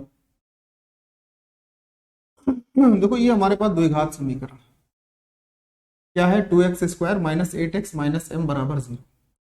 अब अगर इसके मूल की बात करें तो एक मूल होगा अल्फा और एक मूल होगा बीटा, और मूलों का जो योगफल होता है वो क्या होता है, माइनस का b/a, यानी माइनस का x का गुणांक बटे में x² का गुणांक। x का गुणांक माइनस के साथ लिखेंगे तो 8 हो जाएगा और x² का गुणांक लिखेंगे b/a का मतलब 2 हो जाएगा, तो अल्फा प्लस बीटा का मतलब हो गया 4, यानी दोनों मूलों का योगफल 4 है। अब इसमें से अगर एक मूल है हमारे पास 5/2, यानी मान लीजिए कि अल्फा हमारे पास 5/2 है, हमने कहा अल्फा का मान हमारे पास 5/2 है, 5/2 का मतलब 2.5 है, तो बीटा का मान हमारे पास क्या होगा अगर दोनों का योगफल 4 है। भाई दो लोग हैं उनका योगफल 4 है, जिसमें से एक 2.5 है, तो बीटा का मान 1.5 हो जाएगा, 1.5 का मतलब हो गया 3/2, बीटा कितना हो गया 3/2, तो हमारे पास दूसरा मूल आ गया 3/2। अब 3/2 अगर देखा जाए प्लस के साथ तो एक ही ऑप्शन में लिखा है और वो है ऑप्शन नंबर सी, तो ये आपका आंसर हो गया। फिर भी अगर आपको मान लीजिए m का मान निकालना ही है तो मूलों का योगफल देख लो भाई, मूलों का योगफल क्या होता है c/a, यहाँ पर c क्या है माइनस का m और a क्या है 2 है। अब दोनों का जो मूल है उनका गुणनफल लिख लिए, तो एक मूल था 5/2, दूसरा मूल आपने निकाल लिया है 3/2, और ये हमारे पास माइनस का m/2 हो जाएगा, एक बार 2 से 2 कट जाएगा, तो माइनस m का जो मान होगा वो हमारे पास क्या हो जाएगा माइनस का 15/2, ये m की भी वैल्यू आपके पास निकल आएगी। हालांकि इसकी जरूरत नहीं थी, ये आप ऑप्शन से ही देखकर अपना आंसर आगे बढ़ा सकते थे, अपने अगले सवाल पर जा सकते थे और इतना लिखने या करने में जो समय लगता उसको भी बचा सकते थे। इसीलिए आप क्लास में सीखते हो और एग्जाम में परफॉर्म करते हो, जो क्लास में नहीं सीखता है वो एग्जाम में परफॉर्म कर ही नहीं पाएगा। याद रखना, सफल हमेशा वही विद्यार्थी होगा जो क्लास में समय देगा। अब वो ऑनलाइन क्लास करता है, ऑफलाइन करता है, क्या करता है, और खुद से भी थोड़ी सा काम करने की कोशिश रखता है, उसकी अंदर ये जिद होती है, उसके अंदर ये जद्दोजहद होती है कि भाई सर इतना बता दे रहे हैं तो थोड़ा काम मैं भी करूंगा, वही सफल हो सकता है। जो पूरी तरीके से किसी भी चैनल, किसी भी यूट्यूब, किसी भी टीचर पर डिपेंड है वो बच्चा कभी सफल नहीं होता है, लिख लीजिए ये बात, कभी नहीं होगा। अगला सवाल, यदि दो क्रमागत धनात्मक विषम पूर्णांकों के वर्गों का अंतर हमारे पास 56 है तो दोनों क्रमागत विषम पूर्णांक ज्ञात कीजिए। अब क्या है कि इस सवाल को करने के लिए अपना बच्चे अलग अलग हैं, बच्चे नादान भी होते हैं और जो नादान इसलिए भी होते हैं कि उनको उस तरीके से बताया ही नहीं जाता है। समझना, दो क्रमागत होने चाहिए, धनात्मक होने चाहिए, विषम पूर्णांक होने चाहिए। तो बच्चा कैसे करेगा कि सर पहला विषम पूर्णांक हम मान लेते हैं n है और दूसरा अगर हम बोल देते हैं n+2 है, तो इन दोनों के वर्गों का जो अंतर होगा वो किसके बराबर है? 56 के बराबर। अब बच्चा लगेगा इसको सॉल्व करने में कि n+2 का होल स्क्वायर और माइनस फिर n² और बराबर 56, फिर वो सॉल्व करेगा और दे धक्का काम करेगा। मैं आपको बताऊंगा, ऐसा नहीं कि मैं नहीं बताऊंगा। n² + 4 + 4n माइनस n² बराबर में 56। इससे ये कैंसिल होगा, 4 उधर जाके माइनस करोगे 13 होगा, तो n का मान यहां से आ जाएगा 13। n का मान 13 हो गया, तो अगला जो नंबर होगा जो n+2 था वो क्या हो जाएगा? 15 हो जाएगा। मतलब ये दोनों संख्याएं आपका आंसर है। अब अगर इतना करने के बाद आंसर आ रहा है वो भी ऐसे सवालों का, तो फिर पढ़ना बेकार है या फिर पढ़ाने का कोई मतलब नहीं, कोई औचित्य नहीं है। मैं क्या बोल रहा हूं, मैं सिर्फ ये बोल रहा हूं कि आपको ये तो जानकारी है ना कि दो धनात्मक विषम पूर्णांकों के वर्गों का अंतर 56 दिया है, जिसमें 56 का मतलब इकाई अंक 6। मैं अगर 19 और 17 को देखता हूं तो 19 का इकाई अंक 1 आ जाएगा स्क्वायर करने पर, 17 का इकाई अंक 9 आएगा। क्या इन दोनों के बीच का अंतर कभी 6 आ सकता है? नहीं, खत्म हो गई बात। 15 का इकाई अंक 5 होगा वर्ग करने पर, और 13 का इकाई अंक 9 होगा वर्ग करने पर। 15 में से 9 घटाएंगे 6 आएगा, आंसर आएगा। इससे नहीं आया, इससे आ रहा है। आगे भी देख लो, कहीं ऐसा तो नहीं कि कोई और ऑप्शन ऐसा हो, तो फिर उसके लिए दूसरा तरीका देख लें। 13 का स्क्वायर करेंगे इकाई अंक 9 आएगा, 11 का स्क्वायर करेंगे इकाई अंक 1 आएगा, घटाएंगे तो इकाई अंक 8 आ जाएगा, हमें 6 चाहिए। 17 और 15 में 9 और 5 4 आएगा, ये भी नहीं होगा। तो सिर्फ एक ही ऑप्शन ऐसा आया ना जिसमें इकाई अंक वर्ग करने पर हमारे पास 6 आ रहा है, तो यही आंसर हो गया ना। ये लिखने की क्या जरूरत है, इसको करने की क्या जरूरत है भाई?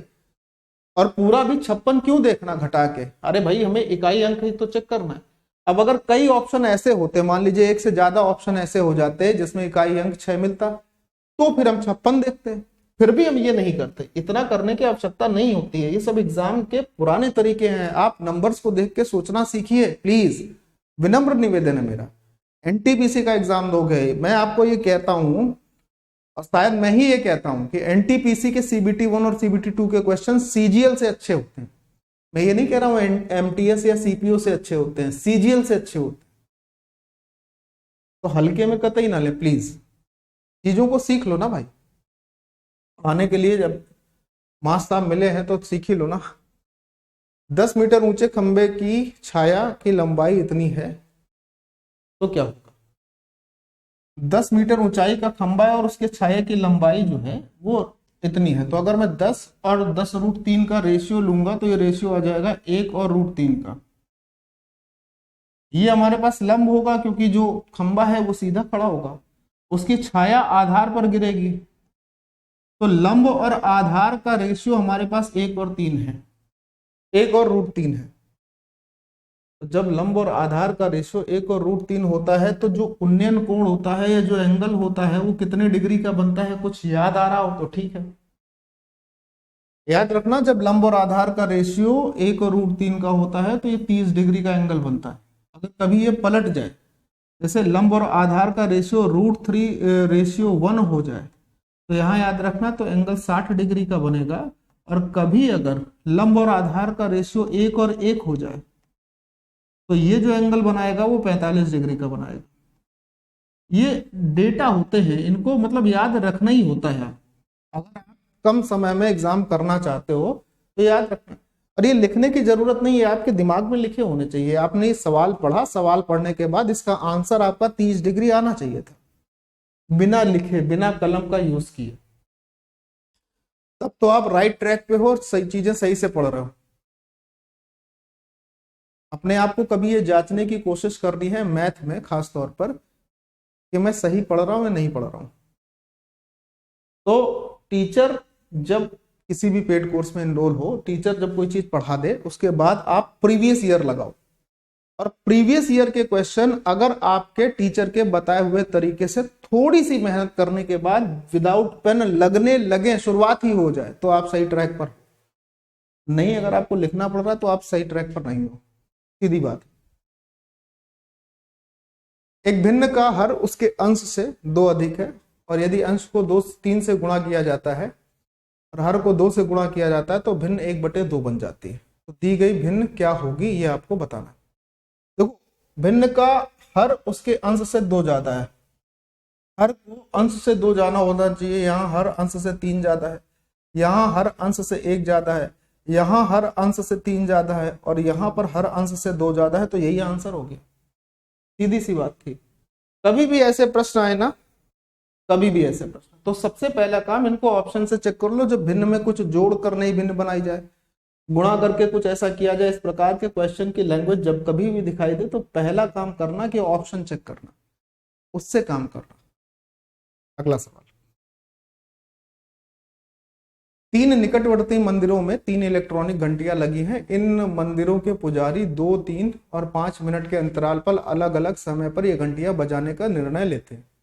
यदि घंटियां पहली बार 8 बजे एक साथ बजी हैं तो 9 बजे तक कितनी बार एक साथ बजेंगी? देखो, घंटियां जो हैं वो हर 2 मिनट, हर 3 मिनट और हर 5 मिनट के अंतराल पर बजती हैं। तीनों एक साथ कब बजेंगे? इसके लिए एलसीएम लेना पड़ेगा। 2, 3 और 5 का एलसीएम हो गया हमारे पास 30, यानी तीनों घंटियां हर 30 मिनट के अंतराल पर एक बार बजती हैं। तीनों घंटियां हर 30 मिनट पर एक साथ बजेंगी, हर 30 मिनट पर एक साथ बजेंगी। 8 बजे ये एक साथ बजी हैं, यानी 8 बजे एक साथ बज चुकी हैं, एक बार बज चुकी है 8 बजे। 8 बजे से लेकर 9 बजे तक 60 मिनट होते हैं, और हर 30 मिनट में अगर एक बार बजेंगे तो 60 मिनट में 2 और बार बजेंगी। एक बार यहां बज चुकी थी 8 मिनट पर, 2 और बार बजेंगी, यानी टोटल कितनी बार ये घंटियां बजेंगी? तो बोलोगे 8 से 9 के बीच में टोटल बजना शुरू होने के बाद 2 बार और होंगी। बजना शुरू होने के बाद 4 बार नहीं, बजना शुरू होने के बाद 2 बार और ये हो सकता है, बजना शुरू होने के बाद 5 बार नहीं, बजना शुरू होने के बाद 15 बार नहीं। बजना शुरू हुआ 8 बजे, इसके 8 बजे एक बार हमने काउंट कर लिया, इसके बाद कितनी बार और बजी? तो 2 बार। अगर ये पूछता कि यहां से यहां तक टोटल कितनी बार बजी, तो होता 3 बार। अब ये पूछता कि 8 बजे से, ध्यान से सुनना इस सवाल का सारांश, 8 से 9 के बीच में, अगर सवाल ये होता कि 8 से 9 के बीच में कितनी बार बजी, तो जवाब होता 8 से 9 के बीच में 2 बार बजी। ठीक, ये कहता कि 8 से 9 बजे तक कितनी बार बजी, तो 3 बार बजी। समांतर चतुर्भुज एबीसीडी में एएल और सीएम, सीडी और एडी के अभिलंब है। एएल का मान है, सीडी का मान है और सीएम का मान है, तो समांतर चतुर्भुज का परिमाप क्या होगा? हम अगर समांतर चतुर्भुज की बात करते हैं तो मेरे प्यारे दोस्त, हमारे दिमाग में एक ऐसी आकृति आ जाती है जो कि समांतर चतुर्भुज को दर्शाती है। ठीक, और ये समांतर चतुर्भुज है एबीसीडी। तो ये हो गया ए, ये हो गया बी, ये हो गया सी और ये हो गया डी। एएल और सीएम सीडी और एडी के अभिलंब है, यानी सीडी पर एक लंब है एएल, तो सीडी भुजा पर को हमने ऐसे आगे बढ़ा लिया और इस पर हमारे पास ये एक लंब हो गया एएल लंब। ठीक है, और कह रहा है जो सीएम है वो एडी पर लंब नहीं, सीएम किस पे लंब है? सीएम है एडी पर। अच्छा, एडी कहाँ है? एडी भुजा ये है और इस पर लंब है सीएल, है ना। तो हमने कहा भाई कि सी से एल तक एक ये ऐसे भुजा ले लेते हैं जो कि इस पर लंब हो गई। मैंने कहा ठीक है भाई, लंब हो गई, कोई दिक्कत नहीं है। एल का मान 20 दिया है, ए से एल तक की ये दूरी 20 दी है। ठीक है, सीडी का मान हमारे पास 18 दिया है, सीडी भुजा ये भुजा हमारे पास 18 दी है, करेक्ट। और उसके बाद सीएम का मान 15 दिया, सी से एम ये लंब था ना सीएम, हाँ सीएम लंब था, ये भुजा हमारे पास 15 दी है। तो हमसे कह रहा है तो समांतर चतुर्भुज का परिमाप क्या होगा? अगर हमको ये भुजा का मान पता चल जाए तो जितनी ये होगी उतनी बीसी होगी, और ये 18 है तो ये तो 18 होगी। तो इसका तरीका क्या होता है? इसका तरीका ये होता है, याद रखना, कभी भी ऐसा सवाल फंसे आए तो याद रखना, समांतर चतुर्भुज की बड़ी भुजाओं के बीच की जो दूरी होती है जैसे हमने कहा समांतर चतुर्भुज का क्षेत्रफल अगर निकालेंगे तो ये छोटी भुजा गुणे बड़ी भुजा के बीच की दूरी, ठीक, और बड़ी भुजा गुणे में छोटी भुजाओं के बीच की दूरी। मेरी बात समझ पाए? मैंने बोला लार्जेस्ट साइड बड़ी भुजा, ध्यान से सुनना, बड़ी भुजा और उसके बीच की दूरी, बड़ी भुजा और उसके बीच की दूरी कितनी है? अब बड़ी भुजा ये है 18 और बड़ी भुजाओं के बीच की जो दूरी है ना वो ये देखो दिख रही 20 है, ये हो गई 20। बराबर में क्या आएगा? छोटी भुजा हमारे पास कितनी दे रखी है पता नहीं है, ये छोटी भुजा निकाल ली है, स्मॉलेस्ट साइड हमको निकालनी है और उनके बीच की दूरी कितनी दे रखी है? उनके बीच की दूरी ये 15 cm जो लंब था ये था, और लार्जेस्ट साइड यानी बड़ी भुजा हमारे पास 18 दे रखी, ये लिखा, ठीक। अब ये निकालना है, और कुछ नहीं करना। तो हमसे यहां से क्या होगा, हमारे पास छोटी भुजा आ जाएगी, जैसे 5 3 15 हो गया, 5 चौको 20 हो गया, 3 से काट दिया तो 3 छंग 18 हो गया। तो हमारे पास जो स्मॉलेस्ट साइड आएगी वो आ जाएगी 24। अब अगर आप देखो तो स्मॉलेस्ट साइड 24 नहीं, स्मॉलेस्ट साइड 18 होनी चाहिए थी, कोई दिक्कत नहीं है, लेकिन हमें ये पता चल गया कि अगर हमारे पास एक भुजा चाहिए थी या कोई भुजा चाहिए थी तो एक भुजा होगी 18, एक भुजा होगी 24, ऐसे हम अंदाजा लगा लेंगे। भुजा आ गई हमारे पास। अब जब भुजा आ गई, बहुत ध्यान से समझना, चीजें समझा देता हूं, जब भुजा आ गई तो परिमाप चाहिए था, तो समांतर चतुर्भुज का परिमाप 2 ब्रैकेट में l प्लस बी, 18 प्लस 24, 18 और 24 42, 18 और 24 42, 42 दूनी 84, तो परिमाप क्या बना? 84 बना। अच्छा एक चीज और समझ लीजिए, समांतर चतुर्भुज में जब कंडीशन ऐसी हो जाती है तो इसका जो सही रेशियो होता है वो क्या होता है निकालने का तरीका, तो आप क्या लिखोगे? लार्जेस्ट साइड बटे स्मॉलेस्ट साइड, मतलब बड़ी भुजा बटे छोटी भुजा। लार्जेस्ट साइड यानी कि बड़ी भुजा के बीच सामने क्या लिखोगे? इसके बीच में लिखोगे distance between smallest side, distance between smaller side यानी कि छोटी भुजाओं के बीच की दूरी, और इसके सामने क्या लिखोगे? छोटी भुजा के सामने कि distance between larger side, larger side यानी कि बड़ी भुजाओं के बीच की दूरी। ये इसका रेशियो का सही फॉर्मूला बनता है, नोट कर लीजिए अच्छे ढंग से, ठीक है। ये सवाल देखिए, कह रहा है निम्नलिखित का मान ज्ञात कीजिए। मान तो ज्ञात करेंगे ही करेंगे, इसमें तो कोई दो राय है नहीं, जब सवाल आया है तो मान ज्ञात होगा ही होगा। अब आप एक बात को देखते सुनते समझते और जानते हुए चलिए, क्या है ये? सुनते समझते देखते और जानते हुए चलना है कि यहाँ 2 अंक पर दशमलव है, यहाँ 2 अंक पर दशमलव है, यहाँ 3 अंक पर दशमलव है, यहाँ 4 अंक पर दशमलव, यहाँ 2 अंक पर है, यहाँ 2 अंक पर है, यहाँ 3 अंक पर दशमलव है, यहाँ 4 अंक पर दशमलव। करेक्ट है? अरे भाई हट जाना है, करेक्ट है? आप बोलोगे हाँ सर ऐसा है। तो अब अगर हम इसको सॉल्व करें, ऐसे ही नीचे देखो, यहाँ 3 अंक पर दशमलव है, यहाँ 3 अंक पर दशमलव है, यहाँ 4 अंक पर दशमलव और यहाँ 5 अंक पर दशमलव। अगर मैं इसका दशमलव हटाऊं तो नीचे 100 आएगा, स्क्वायर करेंगे तो ऊपर 1 ही रहेगा, नीचे 100 का स्क्वायर आएगा। मैं ये बोल रहा हूं, इस बात को समझना, जैसे 0.01 था तो इसका अगर हम ये 0.01 का अगर हम दशमलव हटा देंगे तो नीचे 100 आ जाएगा। अब अगर हम इसका स्क्वायर करते हैं, लिख के बता रहा हूं, तो इसका स्क्वायर करने पर ऊपर तो 1 रहेगा, नीचे हमारे पास 100 गुणे 100 हो जाएगा। क्या हो जाएगा? 100 गुणे 100 यानी 10,000 हो जाएगा। वैसे ही अगर हम इसका दशमलव हटाएंगे, और ध्यान से सुनना, इसका दशमलव हटाएंगे नीचे 100 आएगा, स्क्वायर करेंगे तो ऊपर 22 का स्क्वायर बनेगा, नीचे 100 गुणे 100 बनेगा। इसका दशमलव हटाएंगे ऊपर 333 रहे, नीचे 1000 हो जाएगा, स्क्वायर करेंगे ऊपर 333 का स्क्वायर होगा, नीचे 1000 का स्क्वायर होगा। ऐसे यहां पर होगा ना। तो मैं ये बोल रहा था कि उसमें एटलीस्ट 100 गुणे 100 तो सबसे कॉमन होगा ही होगा ना, इसमें तो कोई दो राय नहीं है, क्योंकि ये सबसे छोटी वैल्यू नीचे से आएगी तो ये कॉमन होगी ना। तो मैं ये बोल रहा हूं कि नीचे से हमने 100 बटे 100 गुणे 100 सबसे कॉमन ले लिया, बाहर निकाल लिया। अब जब बाहर निकाल लेंगे तो ऊपर हमारे पास क्या बचेगा? यहाँ तो 1 बचेगा, 1 का स्क्वायर भी 1 ही होता है। यहाँ पर क्या बचेगा? 22 का स्क्वायर बचेगा, 22 का स्क्वायर लिखो, ऐसे लिखो। यहाँ क्या बचेगा? ऊपर तो 333 का स्क्वायर बचेगा यहाँ पर, ऊपर तो यहाँ पर 333 का स्क्वायर बचेगा, इसमें नीचे भी कुछ आएगा। क्या आएगा पता है? ये 1000/1000 था, हमने 100 × 100 कॉमन लिया है। इसमें नीचे बटे में क्या था? 1000 × 1000, और हमने कॉमन क्या लिया है? 100 × 100। तो यहाँ पर 100 और बचा रहेगा, यानी कि 10 × 10 और बचा रहेगा। ऐसे देख लिया भाई, जैसे ये था कि 1000 × 1000 था नीचे इसमें, और इसमें से अगर 100 हम ले लेते हैं बाहर तो 10 × 10 ही तो बचा रहे, तो वही लिखा 10 × 10, और ऊपर 333 का स्क्वायर है। यहाँ पर क्या होगा?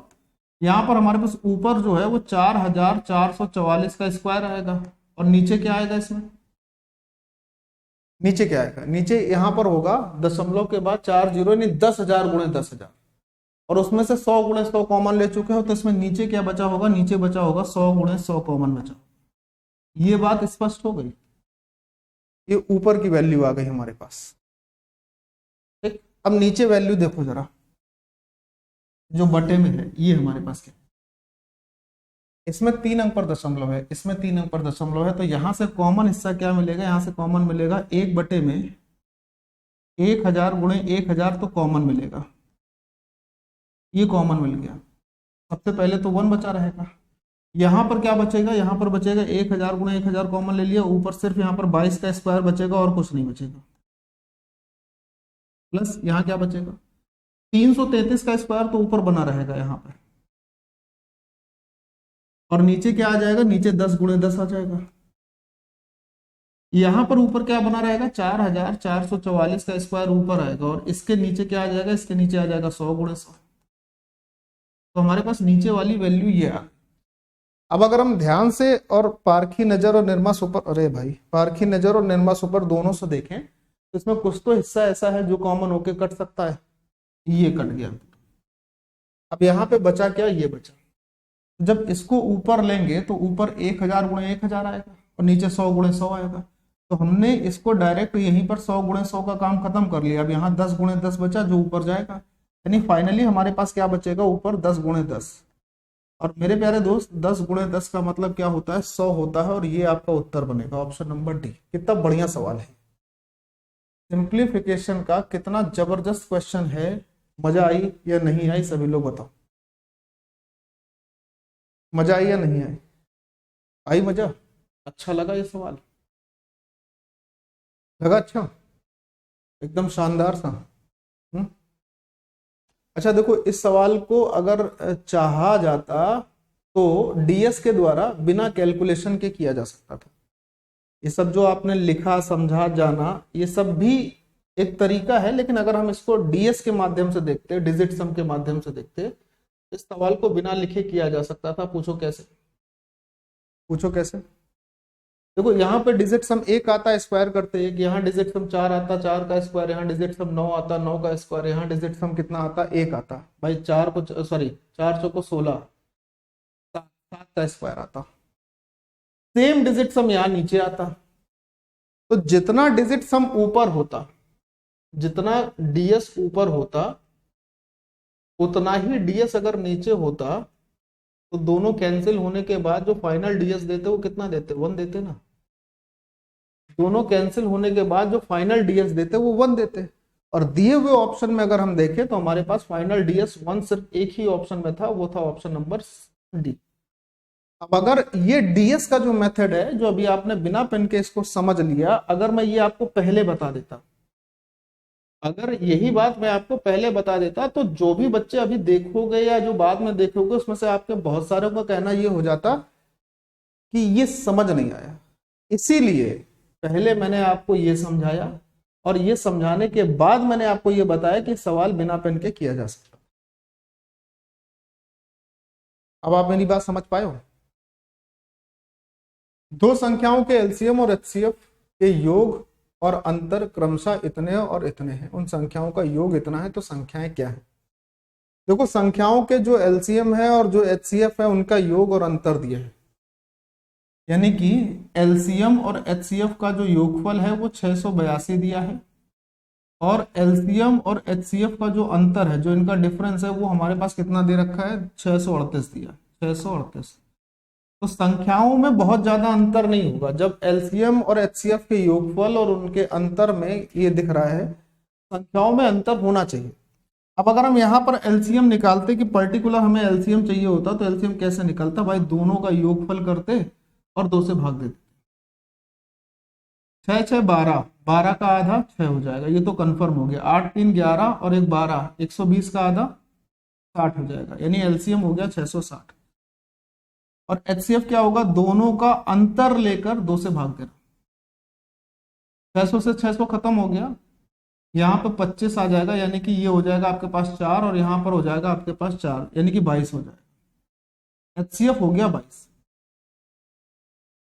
फिर 12 में 8 माइनस करेंगे तो 4 होगा, सॉरी 24। 12 में से 8 माइनस करेंगे तो 4 होगा, 7 में से 3 माइनस करेंगे तो 4, यानी एचसीएफ 24 हो गया। अच्छा, मैंने आपको जैसे ये पूछ रहा है कि संख्याएं ज्ञात कीजिए, तो मैंने आपको कई बार बताया है कि कोई भी संख्याएं एलसीएम और एचसीएफ में होंगी तो हमेशा इस प्रकार से बनती है कि एचसीएफ गुणे पहली संख्या हो जाती है, और यहाँ पर अगर देखेंगे तो एचसीएफ जो होगा उसका एचसीएफ गुणे दूसरी संख्या, ऐसे ही बनती है। यानी जो भी संख्याएं होंगी वो उसके एचसीएफ के मल्टीपल की ही होंगी, यानी 24 के मल्टीपल में ही संख्याएं बनेंगी। अब 24 का मल्टीपल ही इसमें आपको चेक करना है, सीधी सी बात है। कौन कौन सी संख्याएं, सही लिखा है ना, एचसीएफ 682 और 638 है, ग्रेटेस्ट कॉमन फैक्टर 682 और 638 है, ठीक है। तो एचसीएफ ये आ गया, ठीक है। तो अब इससे समझकर चीजों को देखना है कि संख्याएं ज्ञात करनी होंगी। अब हमारे पास एलसीएम और एचसीएफ है, उसमें से एक संख्या हमारे पास दी है। नहीं यार, ये कुछ गड़बड़ हुआ है, 286 है, संख्याएं ज्ञात करना है, तो कुछ तो मामला गड़बड़ है। एक बार पढ़ने जरूरत है, sum and the difference of the least common multiple in the greatest common factor of two number is 682 and 638, ठीक है। तो अगर हम दोनों को जोड़ेंगे तो 810, 120 ये हो गया, 1220, 1220 और 1200 और 120, 1320, 1320 का आधा 660। एचसीएफ कितना आएगा, 12 में से 8 माइनस कर लेंगे 4, यहाँ 7, 7 में से 3 माइनस करेंगे 24, ठीक है। एचसीएफ 24 आ गया। यदि दोनों संख्याओं का योग दिया है तो संख्याएं ज्ञात कीजिए। चलो देखो जरा, अब समझना जरा। मान लीजिए कि हमारे पास ये चीजें हैं, तो इससे पहली संख्या क्या बनेगी, पहली संख्या बनेगी 24 गुणे ए, अगर हम बेसिक से जा रहे हैं। दूसरी संख्या क्या बनेगी, 24 गुणे बी। ये हमारे पास इसकी संख्याएं बनेंगी क्योंकि एचसीएफ 24 आया। अब दोनों संख्याओं का योगफल क्या होगा, अगर हम 24 कॉमन ले लेंगे तो 24 कॉमन लेने के बाद दोनों संख्याओं का योगफल 24 ब्रैकेट में a प्लस बी होगा, जो कि सवाल में 286 के बराबर दिया। किसके बराबर है, 286। यार कुछ तो गड़बड़ है क्योंकि कट नहीं रहा है सही से। ऑप्शन भी हालांकि दिए है तो 286 के लिए ही है ना। चलो खैर, 8 6 14, 14 2 16, 2 से ही कटेगा ना 12 बार, और 2 से अगर हम इसको काट लेंगे तो 143 बार हो जाएगा। 11 से कटना चाहिए फिर तो। ये दो संख्याओं के लघुत्तम और महत्तम समापवर्तक के योग और अंतर क्रमशः 682 और 638 हैं। तो हमसे कह रहा है कि संख्याओं का हिसाब किताब कैसे निकलेगा। अच्छा जी,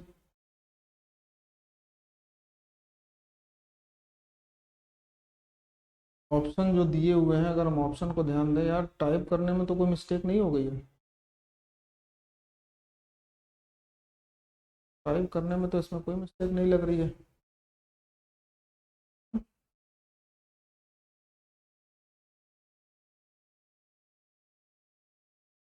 चौबीस से कोई संख्या कटती नहीं है क्या, एलसीएम 24 आएगा ना। एचसीएफ मतलब अगर हम एचसीएफ को देखें,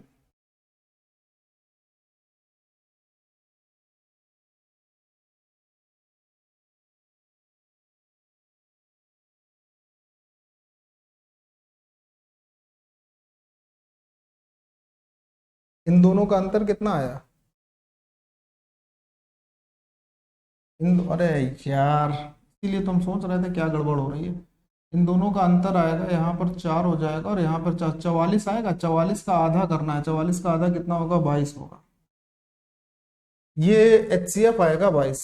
ठीक है, अब बस कहानी खत्म हो गई। अब HCF अगर 22 आ गया तो हमें ये समझ में आ गया कि जो भी संख्याएं होंगी वो संख्याएं इसके HCF यानी 22 का मल्टीपल होंगी, और जो संख्या 22 का मल्टीपल होगी निश्चित तौर पर वो संख्या 11 और 2 दोनों का मल्टीपल होगी। तो 11 का मल्टीपल चेक करना आसान है। 246 और 40 ये दोनों 2 के मल्टीपल नहीं है। 226 और 60 ये दोनों 2 के मल्टीपल नहीं है। 242 और 44 ये 11 का मल्टीपल है, और ये भी 11 का मल्टीपल है। यानी कि ये ऑप्शन और इस ऑप्शन में से कोई एक आंसर हो सकता है, क्योंकि ये भी 11 का मल्टीपल है, ये भी है, ये भी है, ये भी है। ठीक, अब यहां पर हमें अपना काम करना होता है। करेक्ट।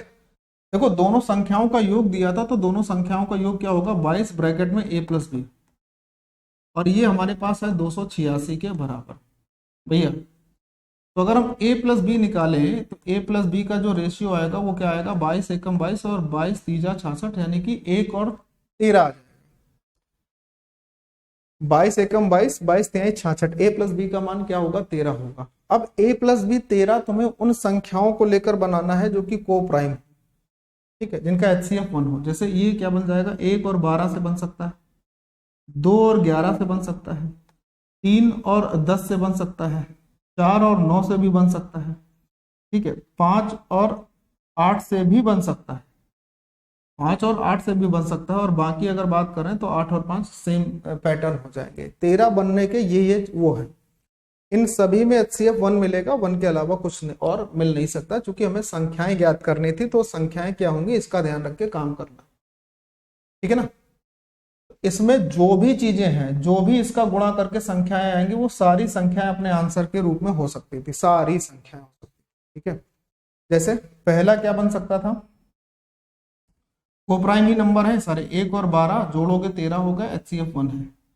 2 और 11 जोड़ोगे 13 होगा, HCF 1 है। 3 और 10 जोड़ोगे 13 होगा, HCF 1 है। 4 और 9 जोड़ोगे 13 होगा, HCF 1 है। 8 और 5 जोड़ोगे 13 होगा, HCF 1 है।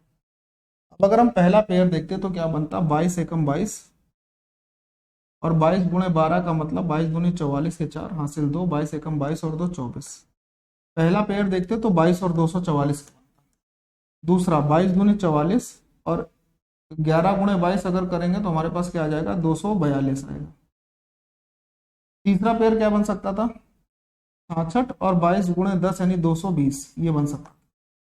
चौथा पेयर क्या बन सकता है, 22 चौको 88 बन सकता है, और 22 गुणे 9 का मतलब 198 बन सकता है, ठीक है। पांचवा पेयर क्या बन सकता था, 22 पंचे 110 और 22 गुणे 8 176, ये बन सकता है। ये हमारे सारे पेयर बन सकते थे। अब इन पेयर में आंसर हमारे पास कौन सा ऑप्शन दिया हुआ है यही चेक करना था। तो दो ऑप्शन हमारे पास दिए हुए हैं, ये वाला भी दिया हुआ है, ये वाला भी दिया हुआ है, ठीक है। दोनों संख्याओं का योग भी 286 आ रहा था। इनका दोनों का अगर हम LCM निकालेंगे और HCF निकालेंगे, योग करेंगे, तो हमारे पास 682 आएगा, और यहाँ पर हमारे पास कितना आएगा, 66 और 220, ठीक है। ये दोनों संख्याएं होंगी, लेकिन अब इसमें चुनना थोड़ा सा कठिन होगा। चुनना क्या होगा, थोड़ा सा कठिन होगा। और वैसे भी अगर हम चुनते हैं तो ये वाला खत्म हो जाएगा। ये आपका आंसर होना चाहिए जो मुझे लग रहा है। 66 और 220 का जो LCM और HCF का योगफल है वो कितना होगा, 682, और इनके जो LCM और HCF का अंतर है वो 638 होना चाहिए। तो मेरे ख्याल से आंसर ये होना चाहिए, हालांकि ये भी रहा है, ठीक है। ये एक बहुत ही सुंदर सवाल था। ऐसे सवाल अक्सर बच्चों को एग्जाम में फंसा देंगे, वहां पर ये तय करना थोड़ा मुश्किल होता है कि हम इस वाले पेयर को आंसर लें या इस वाले पेयर को आंसर लें, क्योंकि ये दोनों ही सवाल की कंडीशन को फुलफिल कर रहे हैं, सेटिस्फाई कर रहे हैं, दोनों कर रहे हैं। तो कौन सा लेना होगा इसको आपको देखना है, ठीक है। मेरे ख्याल से ऑप्शन सी है आपका सही जवाब। सवाल नंबर नेक्स्ट। एक संख्याओं के एक समूह का मानक विचलन दिया है, इन संख्याओं का गणितीय माध्य दिया है, इन संख्याओं का विचरण गुणांक क्या होगा। क्या पूछ रहा है, इन संख्याओं का विचरण गुणांक क्या होगा। तो विचरण गुणांक का अगर आपको फॉर्मूला याद है, कदम बढ़ाइएगा जिस लोग, जो फॉर्मूला किसके साथ होता है, विचरण गुणांक का मतलब कोएफिशिएंट ऑफ वेरिएंस, जो फॉर्मूला मानक विचलन और इसके अंकगणितीय माध्य को लेकर चलता है वो आपका आंसर होता है। क्या होता है कोएफिशिएंट ऑफ वेरिएंस, कि हमारा ये जो विचलन है, स्टैंडर्ड डेविएशन है, मानक विचलन है, उसको ऊपर रख लेते हैं। माध्य हमारा नीचे आ जाता है, यानी मीन नीचे आ जाता है, अंक गणितीय माध्य और गुणे में हो जाता है 100। याद तो होगा ना ये। इसी में आपको वैल्यू रखनी है, तो मेरे ख्याल से 50 आपका उत्तर आ जाएगा वैल्यू रखने के बाद। ठीक है, चलिए। किसी वस्तु का विक्रय मूल्य उसके क्रय मूल्य के 5/4 के बराबर है। लेन देन में अर्जित लाभ, मतलब जो विक्रय मूल्य है वो क्रय मूल्य का 5/4। इसका मतलब ऐसे आप लिखोगे कि अगर हम 5/4 लिख रहे हैं तो 5/4 में 4 जो है वो उसका सीपी है और 5 जो है उसका विक्रय मूल्य है यानी एसपी है। तो कोई चीज खरीदी गई 4 की और बेची गई 5 की, तो फायदा हुआ ना 1 का, 1 का। और फायदा या नुकसान हमेशा सीपी पर होता है, तो 1/4 और 1/4 का मतलब कितने परसेंट का फायदा होगा? बोलोगे सर 25% का। ये तो लिखना ही नहीं था। खैर, ये जो मैंने यहाँ पे भी लिख दिया, ये मैंने गुनाहे अजीम किया है, ये यहाँ पे भी लिखने की जरूरत नहीं थी। क्लियर हो गई मेरी बात? अब मेरी बात सुनिए। मुझे पता है कि अभी जो ट्रिग्नोमेट्री का सवाल मैंने आपको बोला था कि कुछ बच्चे कर लेना, वो मुझे मालूम है कि नहीं करोगे और मन में एक शंका उठाए फिरते रहोगे कि यार कैसे होगा कैसे होगा। मैं समझता हूँ ये बात, क्योंकि पढ़ने वाले सब नहीं होते हैं। चलो मैं बता ही देता हूँ, मैं जानता था ना। देखो,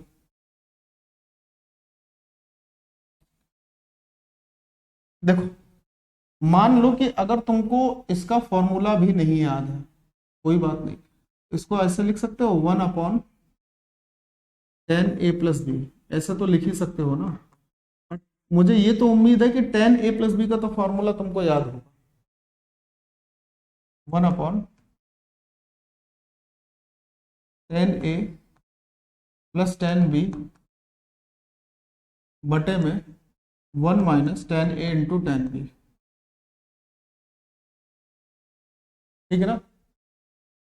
ये पलट कर ऊपर चला जाएगा, 1 - 10a+10b पलट कर ऊपर चला जाएगा, तो ऊपर हो गया 1 - 10a × 10b और बटे में क्या हो जाएगा? बटे में हो जाएगा 10a+10b। करेक्ट है? अब तो ठीक है ना? अब तो ठीक है ना? हाँ सर ठीक है। इसको मैंने तुम्हें क्या बोला था? इसको मैंने आपको बोला था कि इसको आप 10 में कन्वर्ट कर लो, तो ये हो जाएगा 1/10a और ये हो गया 1/10b और बराबर में क्यू है। तो जब इसको थोड़ा सॉल्व किया था, तो मैंने सॉल्व करने के बाद आपको बताया था कि ये आया था 10b + 10a अपॉन में 10a × 10b, 10a × 10b और ये अपने पास क्यू आया था। 10a + 10b का मान p है, तो मैं इसको p लिख लेता हूँ। ऊपर ऊपर मैंने क्या लिख दिया? ऊपर मैंने लिख दिया p। यहाँ पर आ गया हमारे पास p। q इसके नीचे ले आए, 10a 10b यहाँ लिख दें, तो q हम इसके नीचे ले आते हैं और ये 10a 10b हम यहाँ पे लिख देते हैं। तो हमारे पास 10a × 10b का मान आ गया, कितना आ गया? p/q। कोई दिक्कत? ये मान उठाओ, यहाँ रख दो, ये तो रख सकते हो ना। तो 1 - 10a × 10b का मान हो गया p/q बटे 10a + 10b का मान क्या है? p है, ये p हो गया। इसको जब सॉल्व करोगे तो ये इधर आएगा, ये हो जाएगा q - p और अपॉन में q रहेगा ही रहेगा और नीचे p था ही था, तो q - p/qp। यही मैंने आपको पहले बोला था कि यही आपका आंसर बनेगा। ठीक है, क्लियर है बात? उम्मीद करता हूँ आज की क्लास आपको पसंद आई होगी। और मेरे प्यारे दोस्तों, मेरे आप सभी से निवेदन ये है कि जो भी बच्चे एनटीपीसी के फाउंडेशन बैच, जो सिर्फ एनटीपीसी के लिए है, जिसमें आपको अर्थमेटिक और एडवांस मैथमेटिक्स दोनों मिलेगी 99 रुपए में, हमारी एप्लीकेशन मैथ बाय अनुराग दीक्षित, जिसे आप प्ले स्टोर से या फिर डिस्क्रिप्शन में दिए गए लिंक से डाउनलोड कर सकते हैं और बैच को परचेज कर सकते हैं। पहली बात। दूसरी बात, आप कंप्लीट मैथ के फाउंडेशन बैच 1.0 जो कि रेलवे के किसी भी एग्जाम कि किसी भी स्टेज यानी कि दोनों CBT 1 CBT 2 जो भी स्टेज है उन सभी के लिए, सभी एग्जाम के लिए ये आपको मिलेगा 149 रुपए में, ये लाइफ टाइम वैलिडिटी के साथ। और इसमें आपको टेस्ट सीरीज भी मिलेगी, वो अभी अपडेट के लिए गई है, ठीक है। जो बच्चे इस 149 में एनरोल करते हैं उनको टेस्ट सीरीज भी मिलेगी और लाइफ टाइम वैलिडिटी के साथ ये आपको कंप्लीट मिलेगा, अर्थमेटिक और एडवांस। और ये सारे के सारे बैच रनिंग में रिकॉर्डेड बैच है, ठीक है, लाइव कोई नहीं है। तो अगर कोई बच्चा ये सोच के ले रहा है कि हमें लाइव ही चाहिए तो भाई फिर ये आपके लिए नहीं है, लेकिन पैसे बहुत कम है, कुछ समय के लिए रहेगा, उसके बाद इसका दाम बढ़ने वाला है, ठीक है। जो बच्चे तकरीबन 250 250 के ऊपर बच्चे इसमें एनरोल कर चुके हैं, 250 के 200 के आसपास, आप ऐसे मान लीजिए 210 212 के आसपास, ठीक है। और वो पढ़ेंगे और देखना जब उनका रिजल्ट आएगा तो 100% वो अच्छा करेंगे, पूरे में पूरा, ये मेरी गारंटी है। नहीं तो फीस रिफंड का वादा भी था मेरा, ठीक है। बाय बाय, जय हिंद एंड टेक केयर।